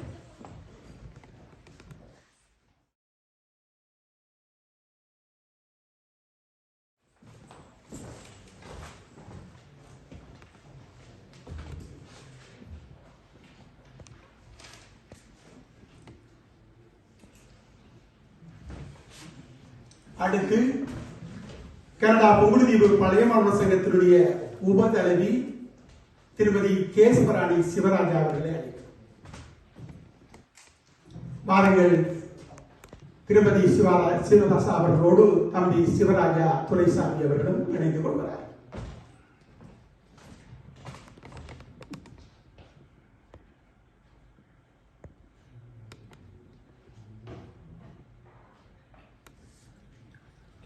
அடுத்து தம்பி சமூகம் ஊடகத்தைச் சேர்ந்த அந்த தம்பி திரு ஆறுமுகம் கிருபா அவர்கள் ராஜரத்னம் அவர்கள் பெற்றுக் கொள்கிறார்.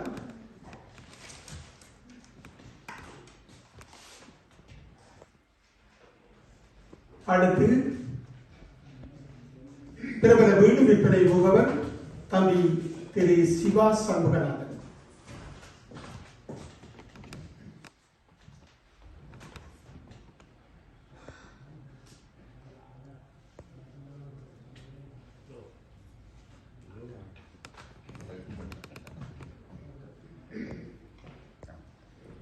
அடுத்து கனேடிய இலங்கை முன்னாள் வர்த்தக சங்கத்தினுடைய முன்னாள் பொருளாளர் தம்பி கே கருணானந்தன் பொறியியலாளர்.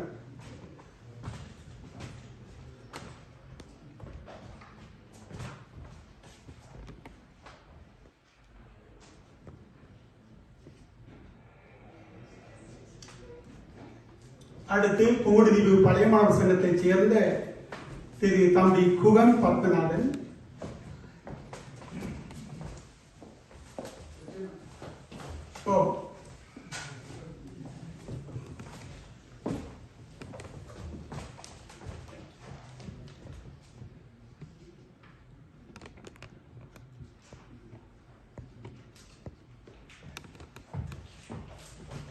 அடுத்து திரு நேசன் சுப்பிரமணியம் சுப்ரா மோகேஜ் ஏஜென்ட்.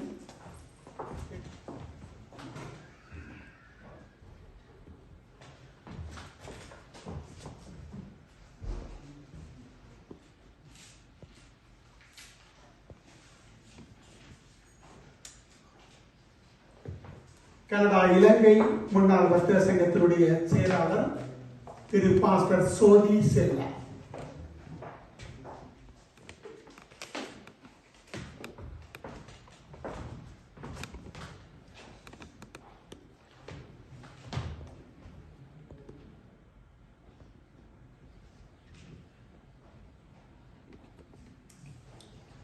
அடுத்து பிரபல வர்த்தகர் தம்பி சதீஷ்குமார் கைலை மலன்.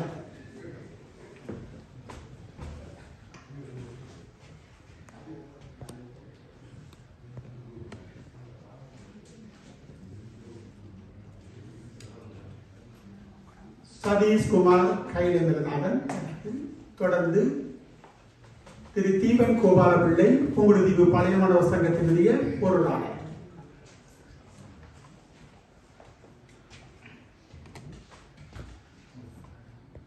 தம்பி திரு பாகி அரியர் போத்திரன் புங்குடுதீவு பழைய மாணவர் சங்கத்தினுடைய முன்னாள் செயலாளர்.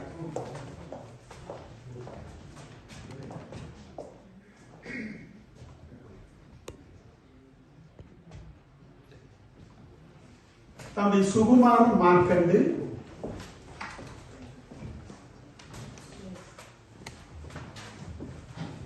புங்குடுதீவு பழைய மாணவர் சங்கத்தினுடைய முன்னாள் செயலாளர். தம்பி கைலை கோபால் சமூக ஆர்வலர் அண்ணன் திரு எம் அரியராஜா.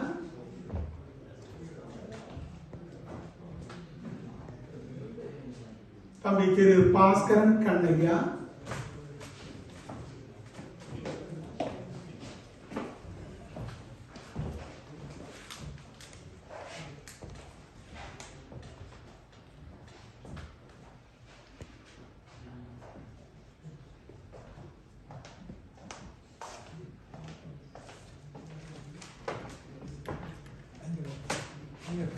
தம்பி திரு நடராஜன் அவர்கள் முன்னாள் புங்குடுதீவு பழைய மாணவர் சங்கத்தினுடைய உறுப்பினர். தம்பி நடராஜன் அவர்கள். தம்பி ராஜன் அவர்கள் தன்னுடைய அறுவை சகோதரர் இங்கு இல்லாதபடியால் நடா உதயனுடைய சார்பிலும்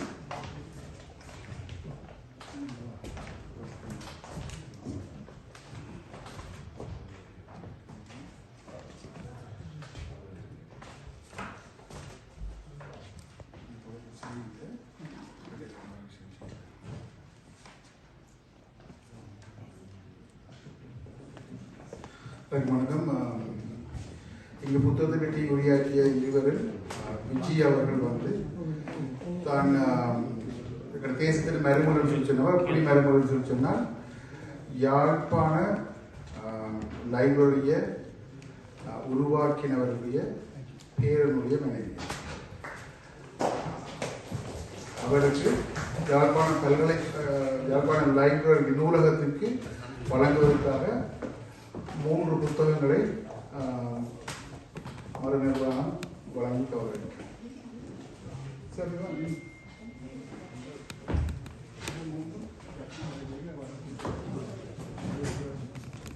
அடுத்து திரு நிமால் விநாயகமூர்த்தி அனைத்துலக தமிழர் பேரவையுடைய திரு நிமால் விநாயகமூர்த்தி அவர்களை அன்போடு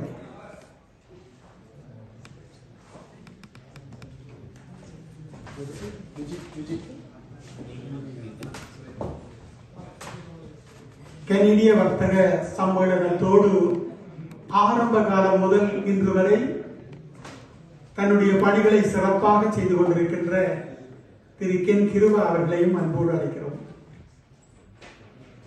இந்த மண்டபத்திற்குரிய ஏற்பாடுகளை கூட சிறப்பாக எங்களுக்கு செய்து தந்து கொண்டிருக்கின்றார். பிரபல வீடு விற்பனை முகவர்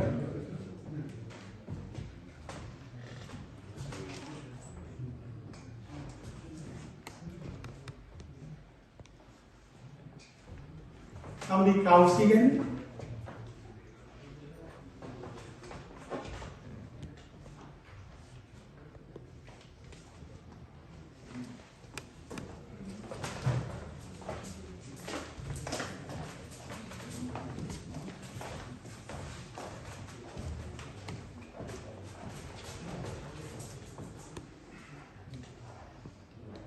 பிரபல எழுத்தாளர் வீரா பாரதி,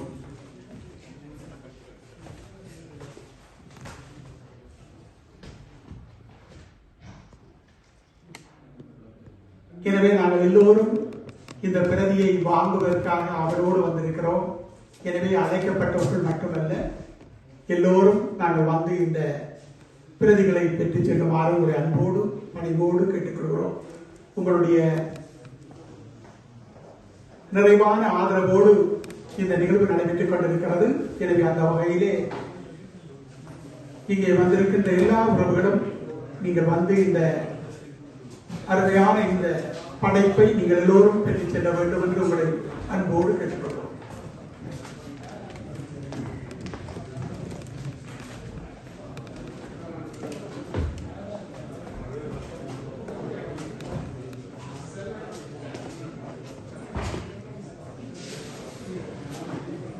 Sorry, Anna.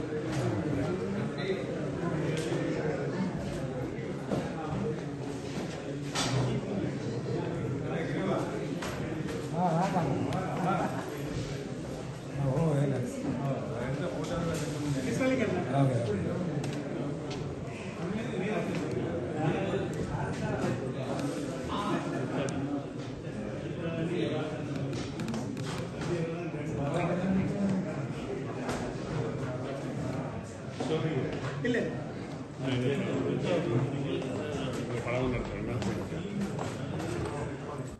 இந்த ஊடகத்துறை சார்ந்த அத்தனை அன்பு உள்ளங்களையும் நன்றி கூறுகின்றோம். எங்களுடைய கிருஷ்ணலிங்கம் அண்ணா அவர்கள், சமூகம் மீடியா தம்பி கிருபா அவர்கள், தேடிப்பார் மீடியா தம்பி குமார் அவர்கள், தடையத்தார் யூடியூப் அவர்களுக்கும் நன்றிகளை கூறிக்கொள்கின்றோம்.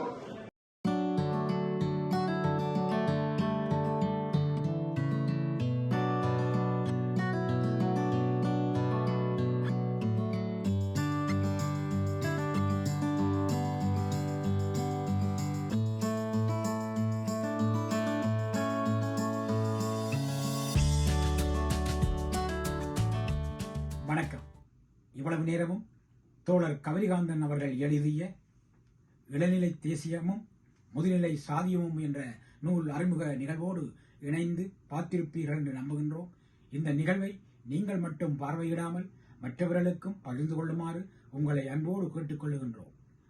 இந்த நிகழ்வை தடையத்தார் முகநூல் வழியாகவும் தடையத்தார் யூடியூப் வழியாகவும் பார்க்க முடியும் என்பதையும் உங்களுக்கு அன்போடு கூறிக்கொண்டு மீண்டும் ஒரு முறை தடையத்தாரின் நம்ம ஒரு நிகழ்வோடு உங்களை சந்திக்கும் வரை உங்களிடமிருந்து விடை பெறுபவர் கிருபா கந்தையா. நன்றி, வணக்கம்.